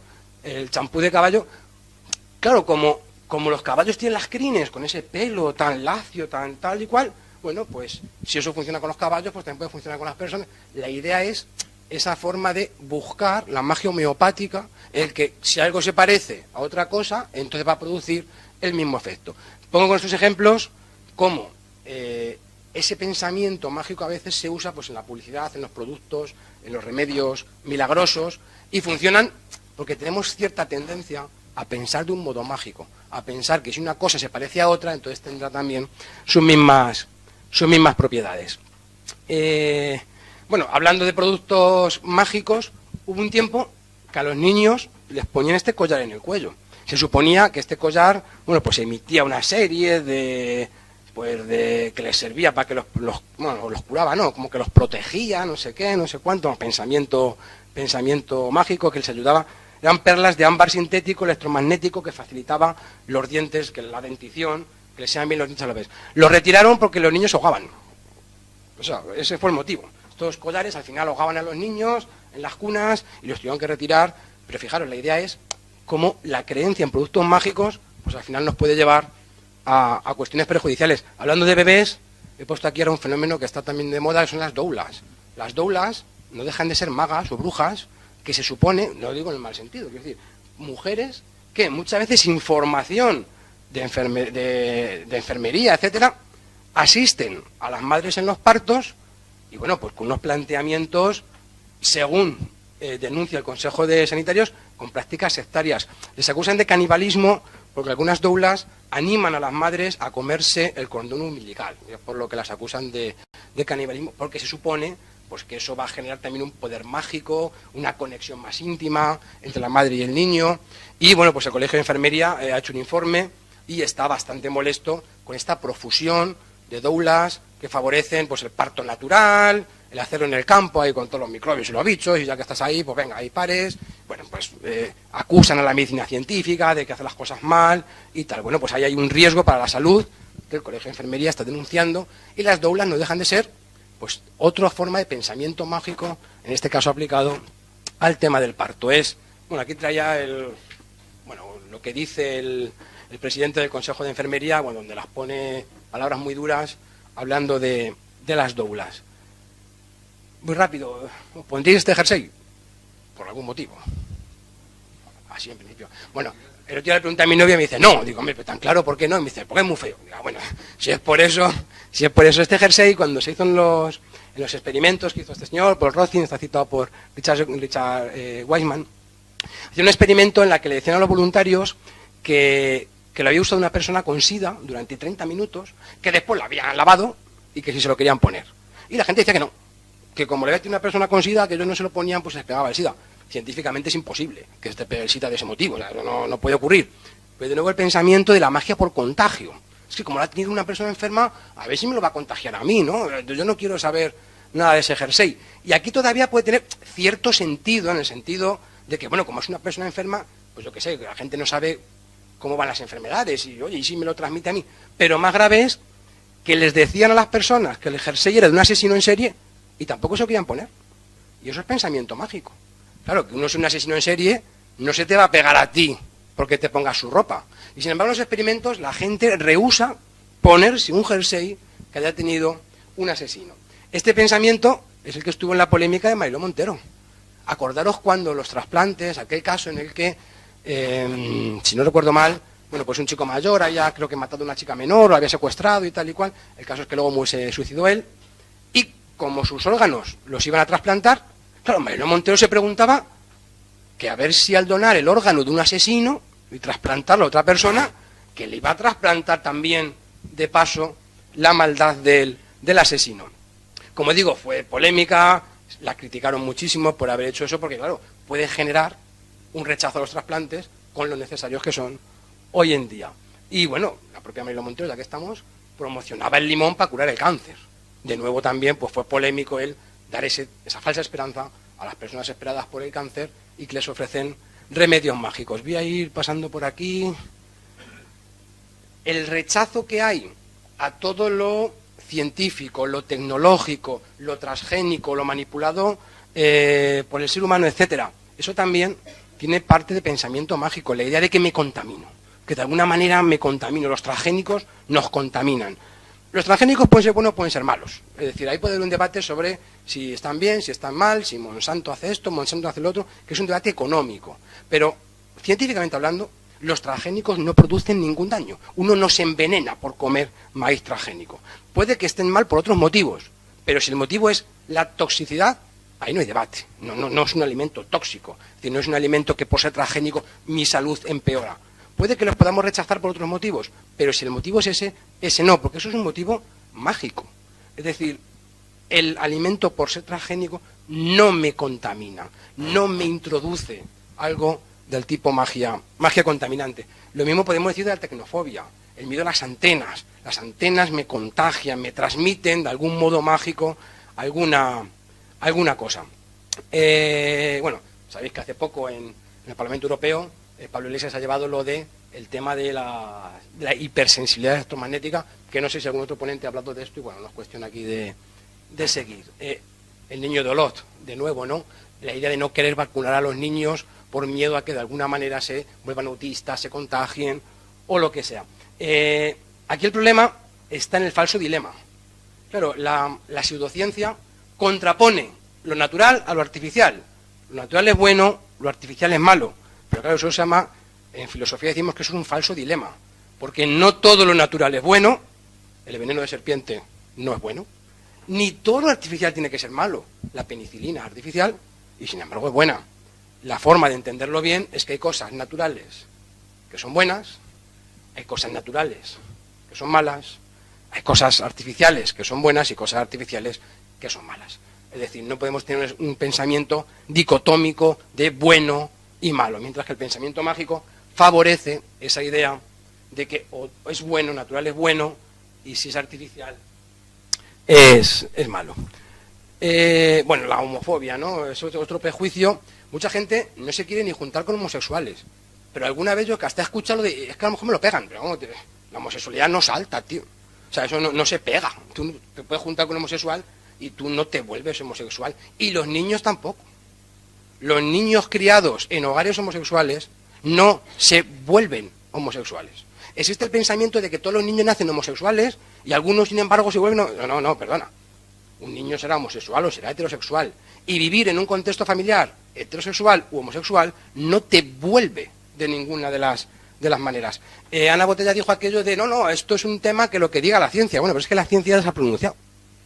La ciencia, en los estudios que ha hecho, comprueba que los niños criados en hogares homosexuales no tienen absolutamente ningún problema mayor que el que tienen los niños criados en hogares heterosexuales, que la homosexualidad o heterosexualidad de sus padres no les afecta a ellos, ni se vuelven homosexuales, ni tienen problemas, ni tienen ninguna cosa de esas. Y sin embargo, bueno, pues hoy en día sigue habiendo gente que piensa ese pensamiento mágico de que, como de que se pega o se contagia por magia o de alguna manera la homosexualidad. Bueno, aquí quiero hablar de alguna cosa de política, pero bueno, pues la voy a pasar porque si no, no llegaríamos. Muchas veces hablamos de las palabras mágicas, ¿no? Parece que las palabras, en el pensamiento mágico, las palabras crean la realidad, las palabras modifican la realidad, las palabras tienen un efecto mágico en la realidad. Y hay veces que efectivamente ponemos una palabra, cuando le ponemos un nombre a algo, ya parece que existe. Ese es el texto que había puesto antes de Piaget. Piaget cuenta una anécdota de un amigo que le dice, papá, ¿existe Dios? ¿No? Una niña pequeña. Dice, papá, ¿existe Dios? Y el padre le dice, no sé yo, no estoy yo muy seguro. Y la respuesta de la niña es, tiene que existir porque tiene un nombre. Para los niños pequeños, si algo tiene un nombre, existe. Si no, no tendría sentido, ¿no? Que eso no deja de ser pensamiento mágico, ¿no? Pues, bien, hoy en día o habría que pensar en medicina, en psiquiatría, en otros sitios, hasta qué punto ciertas cosas no existen solo porque les ponemos un nombre. Por ejemplo, hay muchos psiquiatras críticos que empiezan a hablar de que no podemos estar hablando constantemente de síndromes, el síndrome de tal, el síndrome de cual, que habría que tener un poco de cuidado con eso. La última palabra que conozco es nomofobia. La nomofobia se supone que es una enfermedad que es la ansiedad a no tener el móvil. Que hay gente que por lo visto si sale de su casa y dice, hostia, el móvil, que tiene ansiedad, que de repente está mal, que no sé qué. Claro, pero realmente eso existe, eso es una enfermedad o... A ver, existe. Es verdad que hay gente que puede llegar a tener ansiedad si no tiene el teléfono móvil, pero de verdad eso es una enfermedad. Hay que ponerle ese nombre. ¿No será que vemos la enfermedad porque sabemos que tiene un nombre? No sé si me explico lo que quiero cuestionar, porque es que entonces podríamos hablar de noclofobia, noclotinfobia, el miedo a salir sin ropa por la calle. ¿Yo qué pasa? Yo tengo noclofobia, porque a mí me dices que mañana tengo que ir por ahí en pelota y me acojono, y me entra ansiedad. Claro, ¿hasta qué punto muchas veces las palabras no crean también la realidad? Y bueno, yo creo que voy a ir dejando por aquí porque, bueno, quería hablar de la autoayuda, también como hoy está muy de moda todo el coaching, PNL, pensamiento positivo. Si te rías mucho, apruebas los exámenes. Eso es falso. Si estudias mucho, los apruebas. Pero ya puedes ser la persona más feliz y pintar caritas sonrientes y poner qué bien me va todo, que si no estudias no vas a aprobar. O sea, las cosas como son. Sin embargo, está muy de moda todo el pensamiento positivo, la autoayuda, el coaching, que también es pensamiento mágico. Si piensas que las cosas van bien, te van a ir bien. De nuevo, pues, ley de la magia. Mi idea era hacer un montón de juegos de magia, porque tengo ahí todos preparados. Mi idea era, pero se me acaba el tiempo y yo creo que incluso me estoy ya pasando. Y creo que alguien tenía por ahí preguntas o algo, así que yo creo que voy a dejar aquí, aunque sea la mitad, porque como eran tantas horas, yo me pensé una charla súper larga, pero vamos, yo creo que ya me he excedido, lo voy a dejar así. Tendría que venir una semana para contar esto, porque el tema es, la verdad es que el tema es interesante. Yo os animo a que lo estudiéis, que os intereséis por el tema de la magia en toda su amplitud, porque de verdad, desde el ilusionismo hasta la religión, hacia otra serie de elementos, la es muy, muy, muy interesante, tiene un montón de aplicaciones, y creo que hoy en día, si tuviéramos más en cuenta la influencia del pensamiento mágico en nuestras sociedades, posiblemente la labor de divulgación científica y contra la pseudociencia la podríamos entender mejor. De verdad, si alguien tiene preguntas o lo que sea. Acércate un poco. Vale. Hay una pregunta en internet que voy a hacerla primero. Sí, a ver. La sugestión. Creo que es clave en todas estas creencias y la manipulación de la percepción. Ni te parece, me pone demostrado con juegos de magia, con trucos de magia. Claro, yo quería hablar de muchas cosas, y ya que hice lo de la sugestión, claro, pues llegaríamos al tema de la hipnosis. ¿Y la hipnosis qué? Eso me han preguntado muchas veces y no quería, por lo menos, aunque solo sea dar algunas notas, ¿no? Lo típico sería lo de 1, 2, 3, duerme, ¿no? La idea esa es seleccionar este cuadro porque están hipnos y tánatos, no sé si son hipnos y tánatos o tánatos y hipnos, uno de los dos, que según la mitología son hermanos. Hipnos es el dios del sueño, Tánatos el dios de la muerte. La relación sueño-muerte, pues parece, ¿no?, que cuando uno está dormido se asemeja mucho a uno que está muerto. Y la palabra ya es engañosa. La gente relaciona la hipnosis con el sueño. La gente relaciona estar hipnotizado con que tú estás como oído y que otra persona controla todo lo que tú haces y te puede manipular y darte unas órdenes y hacer lo que tú quieras. ¿Qué pasa con la hipnosis? Bueno, pensaba hablaros de Mesmer, el mesmerismo, etcétera. Vamos a ir a la esencia, lo que tiene que ver con la sugestión. Efectivamente, la sugestión, la expectativa es muy importante. Muchas veces vemos lo que queremos ver. Nuestra mente reconstruye la realidad. Nuestra mente muchas veces, la percepción no es un reflejo de lo que hay. Lo reinterpretamos en función de expectativas, emociones, cómo nos encontremos, etcétera. Y la hipnosis hay que decir que es un fenómeno real. Es decir, la hipnosis, si me preguntaran, ¿existe el vudú? No. O sea, tú ya puedes darle un puñetazo al muñeco que no pasa nada. Es decir, eso yo no lo creo. Ahora bien, la hipnosis es un fenómeno real. Ahora bien, si otro me dijerais, Andrés, ¿Drácula existe? Hombre, depende.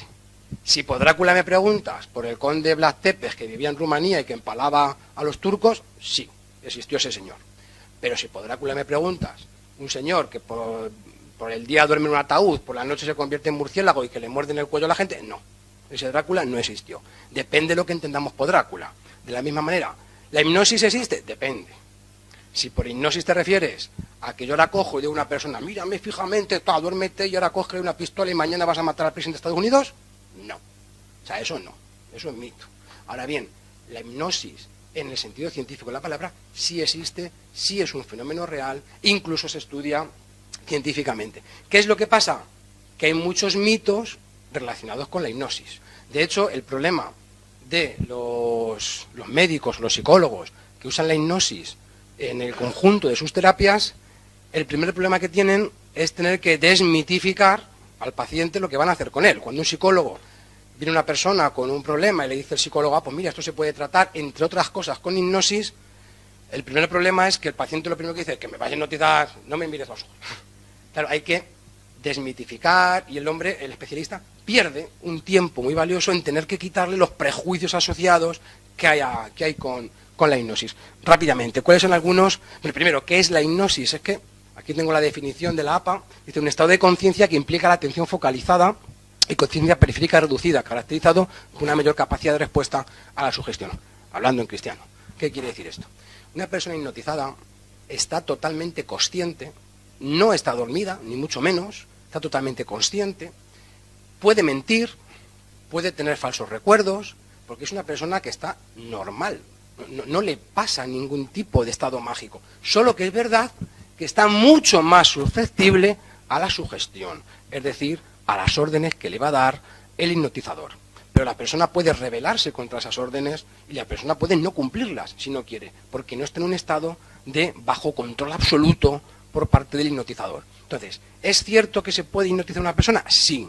¿Tiene efectos beneficiosos en el conjunto y en el contexto de una terapia bien hecha? Sí, porque puede facilitar que la persona se preste mucho mejor a cumplir con esa terapia. Cuando hablábamos ayer de los placebos y tal, y alguien decía: pero un placebo cuando lo sabes ya no es placebo.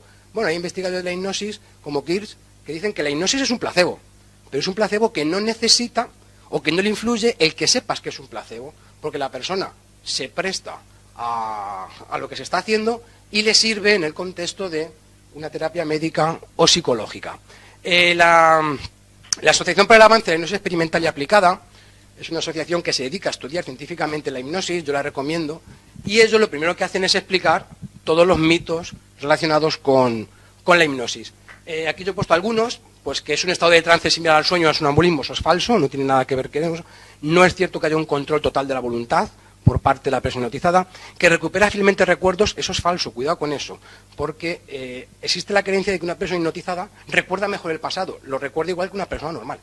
Y de hecho, con los mismos errores y con las mismas mentiras, si quiere, no se recuerdan mejor las cosas por estar hipnotizado, ni mucho menos que se puede ir a otras vidas. La persona hipnotizada que dice que recuerda cuando en otra vida era Cleopatra, lo que está haciendo simplemente es imaginar lo que sería ser Cleopatra, pero no está ni mucho menos regresando ni a su nacimiento, nada de eso. No se aprenden idiomas mucho mejor por estar hipnotizado. Y luego, bueno, quería hablar de la PNL y el coaching, eso me voy a saltar. Y acabo con esto. La hipnosis no es una terapia súper eficaz en sí misma. Los hipnólogos, hipnoterapeutas y otro tipo de gente venden la hipnosis como un remedio en sí misma. Yo mi consejo es que desconfiéis si alguna vez alguien os ofrece hipnosis y ya está para algún problema.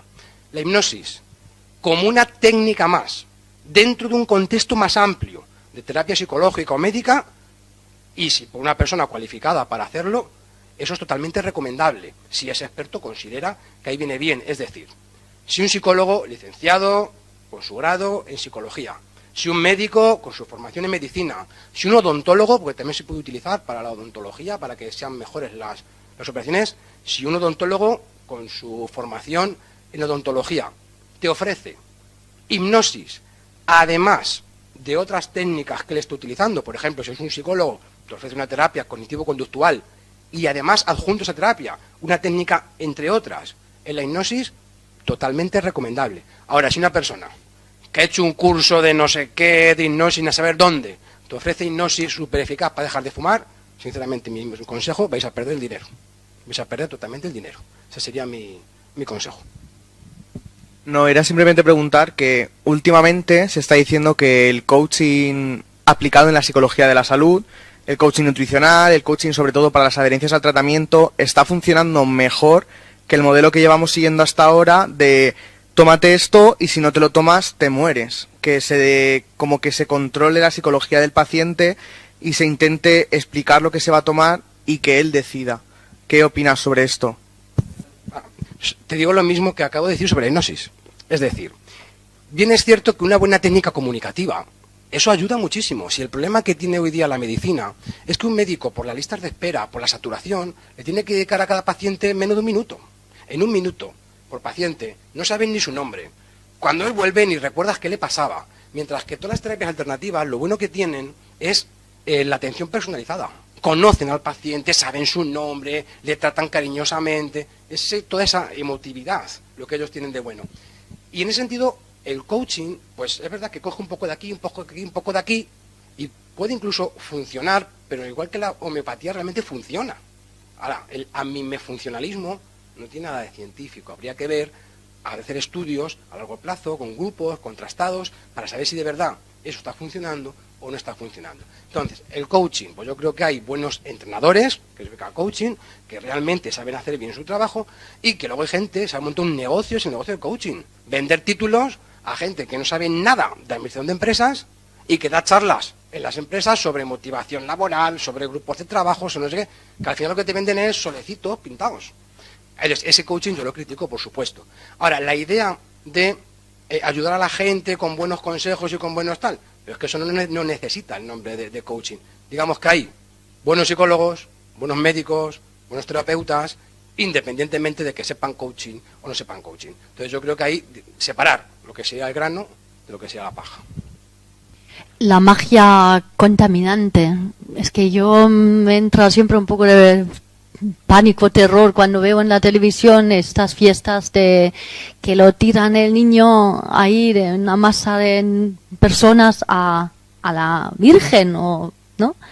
Es que esto también está tan que la gente le da igual, que en este momento el niño sufre o algo, que yo digo, es increíble que la gente ni siquiera ahí se olvidan de todo el sufrimiento que normalmente que están pensando, ay, siempre los niños y todo esto, con cuidado y todo eso, y ahí es como que está totalmente fuera y lo tiran y el pobre niño creo que se queda con un trauma, creo, no lo sé. Creo que se llama la Blanca Paloma, creo, ¿no? Que es cuando sacan a la Virgen de la Ermita y los fieles, bueno, que saltan la valla para tocarla y se monta un barullo alrededor. Y efectivamente, ahí sueltan literalmente a niños que van de mano en mano para tocar la imagen de la Virgen. Y efectivamente, afortunadamente, pues no pasa nada porque Dios no quiere. Pero, sinceramente, yo un hijo no lo soltaría por ahí de brazo en brazo a ver si llega, porque luego tiene que volver, ¿sabes? Yo no sé si igual. Vamos, yo personalmente no lo haría.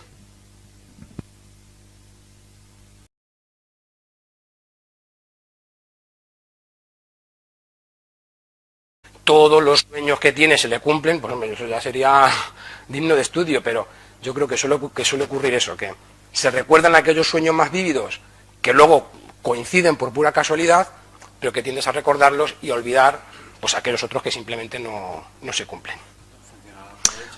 Ah, guay. Bien, bueno, decía que iba a poner algunos ejemplos y, a ver... Ah, porque le tengo que dar allí, ¿no?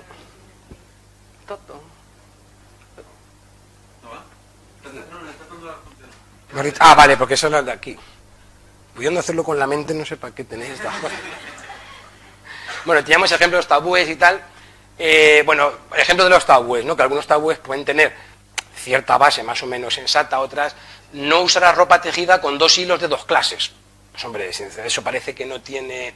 Porque, fijaros lo que dicen, no aparearás en tu ganado 2 bestias de diferente especie. Pues tiene sentido. O sea, ese tabú, no aparear a, pues yo que sé, a un caballo con un perro, pues, parece que tiene sentido. No sembrarás en tu campo con 2 clases distintas de grano. Puede tener también cierto sentido. Es decir, si estoy plantando trigo, pues no le ponga, yo que sé, otra cosa.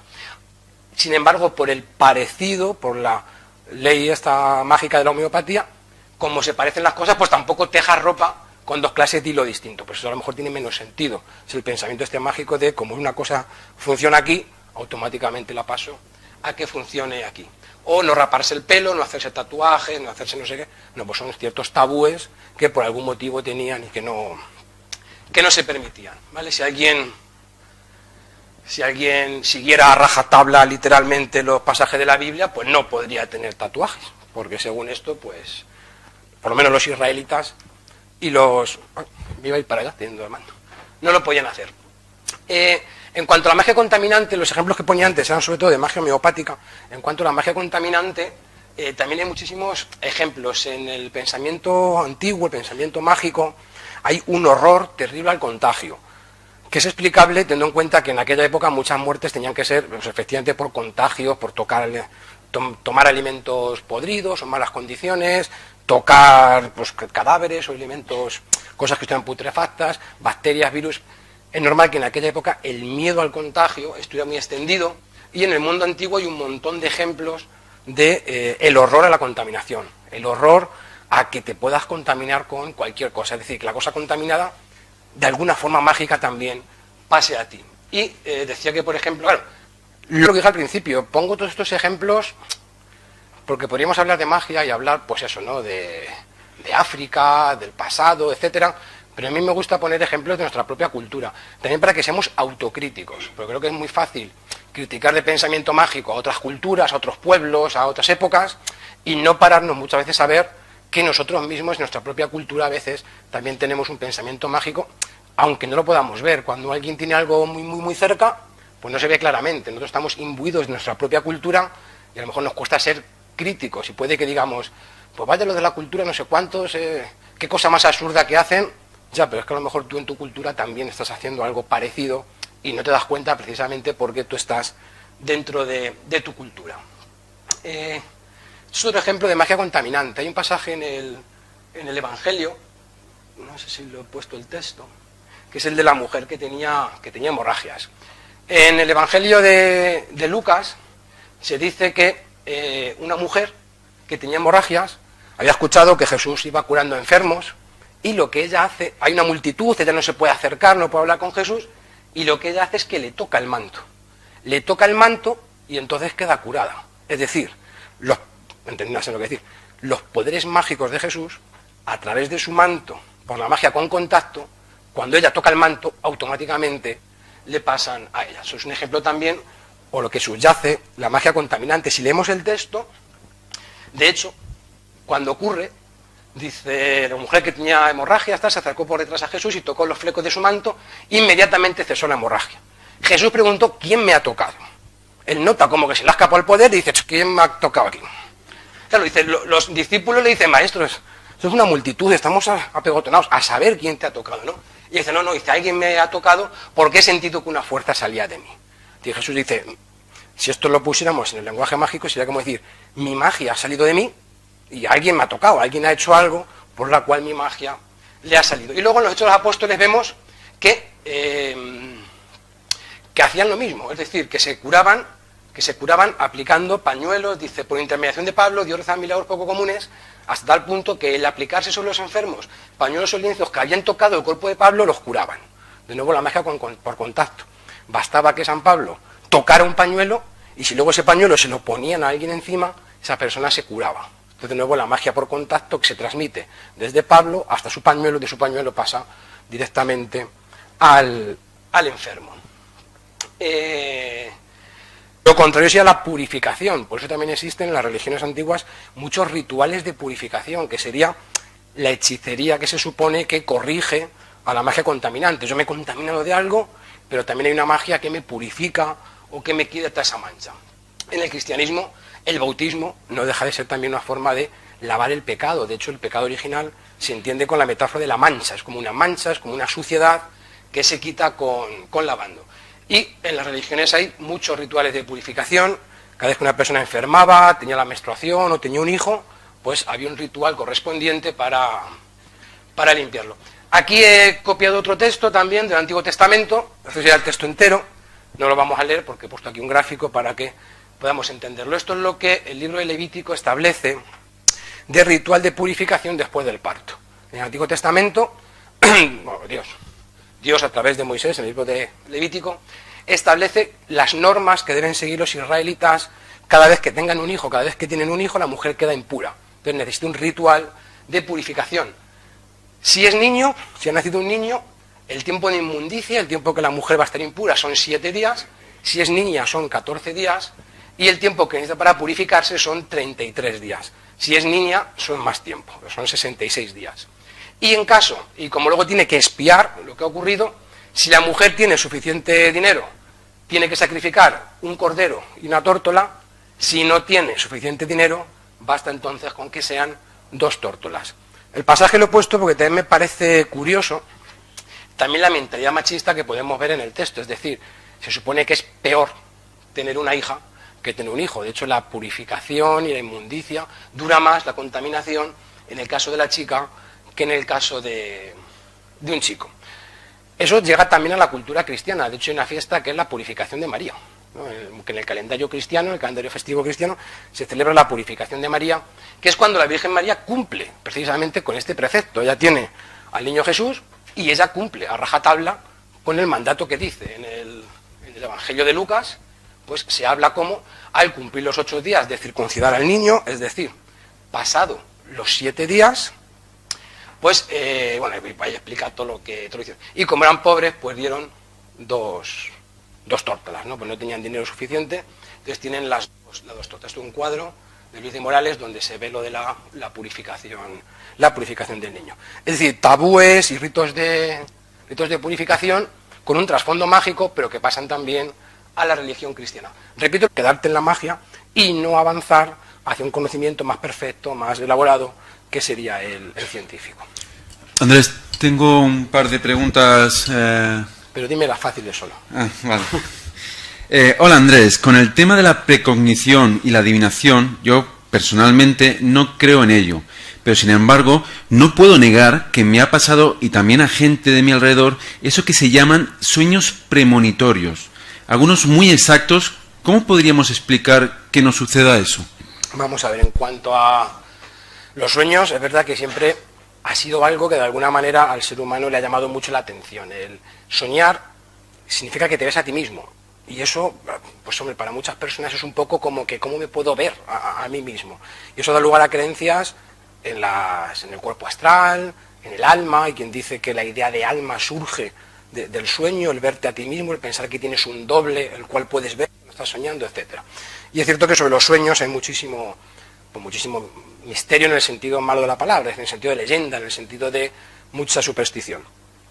Con los sueños pasa como con los recuerdos. Los que seáis de aquí de psicología sabréis que los recuerdos no son fotografías, no son vídeos. Cuando tú recuerdas algo, no es lo mismo que cuando ves una fotografía o cuando ves un vídeo. Cada vez que recuerdas algo, estás reelaborando ese recuerdo. De modo, con los sueños pasa igual. Cuando tú recuerdas un sueño, en el fondo lo estás reelaborando, y en esa reelaboración influye el conocimiento posterior. Entonces, esos sueños premonitorios tan exactos y tal, muchas veces son más reelaboraciones que auténticos recuerdos de sueños. Por otra parte, es lógico, hay gente que es más imaginativa, hay gente que tiene mucha más imaginación, una imaginación muy viva, que es capaz de tener los ensoñaciones, es decir, imaginar muy vívidamente ciertas cosas que luego además también las sueña. Y en ese sentido muchas personas son capaces de, pues por ejemplo, si mañana tengo que ir a clase, yo me puedo imaginar que voy a ver a tal persona, que me va a decir hola, y luego eso puede que ocurra. ¿Qué es lo que pasa? Que las personas imaginamos muchas cosas, pero tendemos a recordar solo los aciertos y no los fallos. Esas personas que dicen que tienen sueños premonitorios, yo les preguntaría que cuántas cosas sueñan y cuántas se cumplen. Lo que sucede es que suelen recordar las que se cumplen y se ignora o se olvida las que no se cumplen. Es como si me toca la lotería, y me toca la lotería, yo digo, qué acontecimiento más extraordinario porque me ha tocado a mí. A alguien le tiene que tocar. Si yo tengo en cuenta a toda la gente que no le ha tocado, en el fondo lo que me ha ocurrido es casualidad. Del mismo modo, hombre, si me dijeras que es que alguien...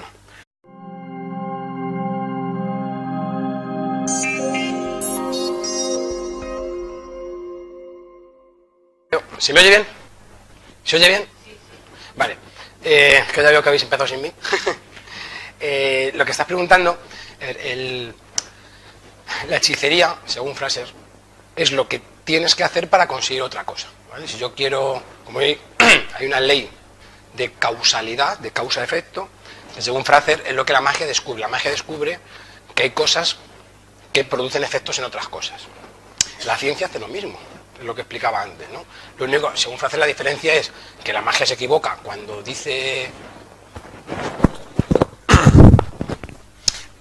establece esa relación, mientras que la ciencia pues lo acertaría. La hechicería lo que hace es que si quieres conseguir una cosa, hagas otra cosa. Y el tabú lo que significa es la prohibición, efectivamente. Si no quieres que ocurra esto, no hagas esto. Si no quieres que pase tal cosa, porque si haces esto, va a ocurrir esto otro. Si lo que no quieres es que ocurra, pues no lo hagas. Ese es el tabú. Llevas razón en que efectivamente, en aquel contexto, bastante tenían, en cierto modo, con descubrir este tipo de cosas. Claro, en un contexto en el que la higiene, por ejemplo, pues era la que era, podía parecer razonable lo de decir, no, pues si una mujer notan que es que le sale sangre, y para ellos, imagínate lo que sea perder la sangre, que es como perder la vida. Los tabús sobre la sangre, sobre las secreciones, etcétera, es lógico, en cierto modo, que tuvieran un reparo a pensar, es que si yo toco eso me puedo contaminar, lo que sea.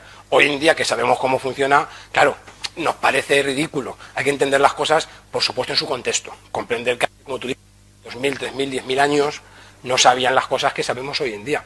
Entonces, los ejemplos es verdad que son ejemplos que pone Fraser, pero yo lo que quería dar a entender es que la idea de tabú o que la idea de magia en el fondo sigue estando, que está como subyacente. Eso es lo que yo quería explicar con el ejemplo. Esta de aquí, pues hombre, ver una relación entre la red y el pelo y tal y cual, pues aunque pasen 10.000 años, yo creo que incluso en aquella época seguro que había alguien que decía, oye, eso no tiene mucho fuste, seguramente.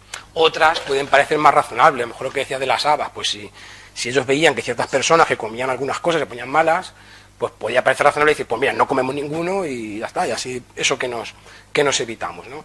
De hecho, Fraser dice que la magia es la protociencia, que es como el primer paso, que ellos están dando un buen paso. El error sería quedarte ahí,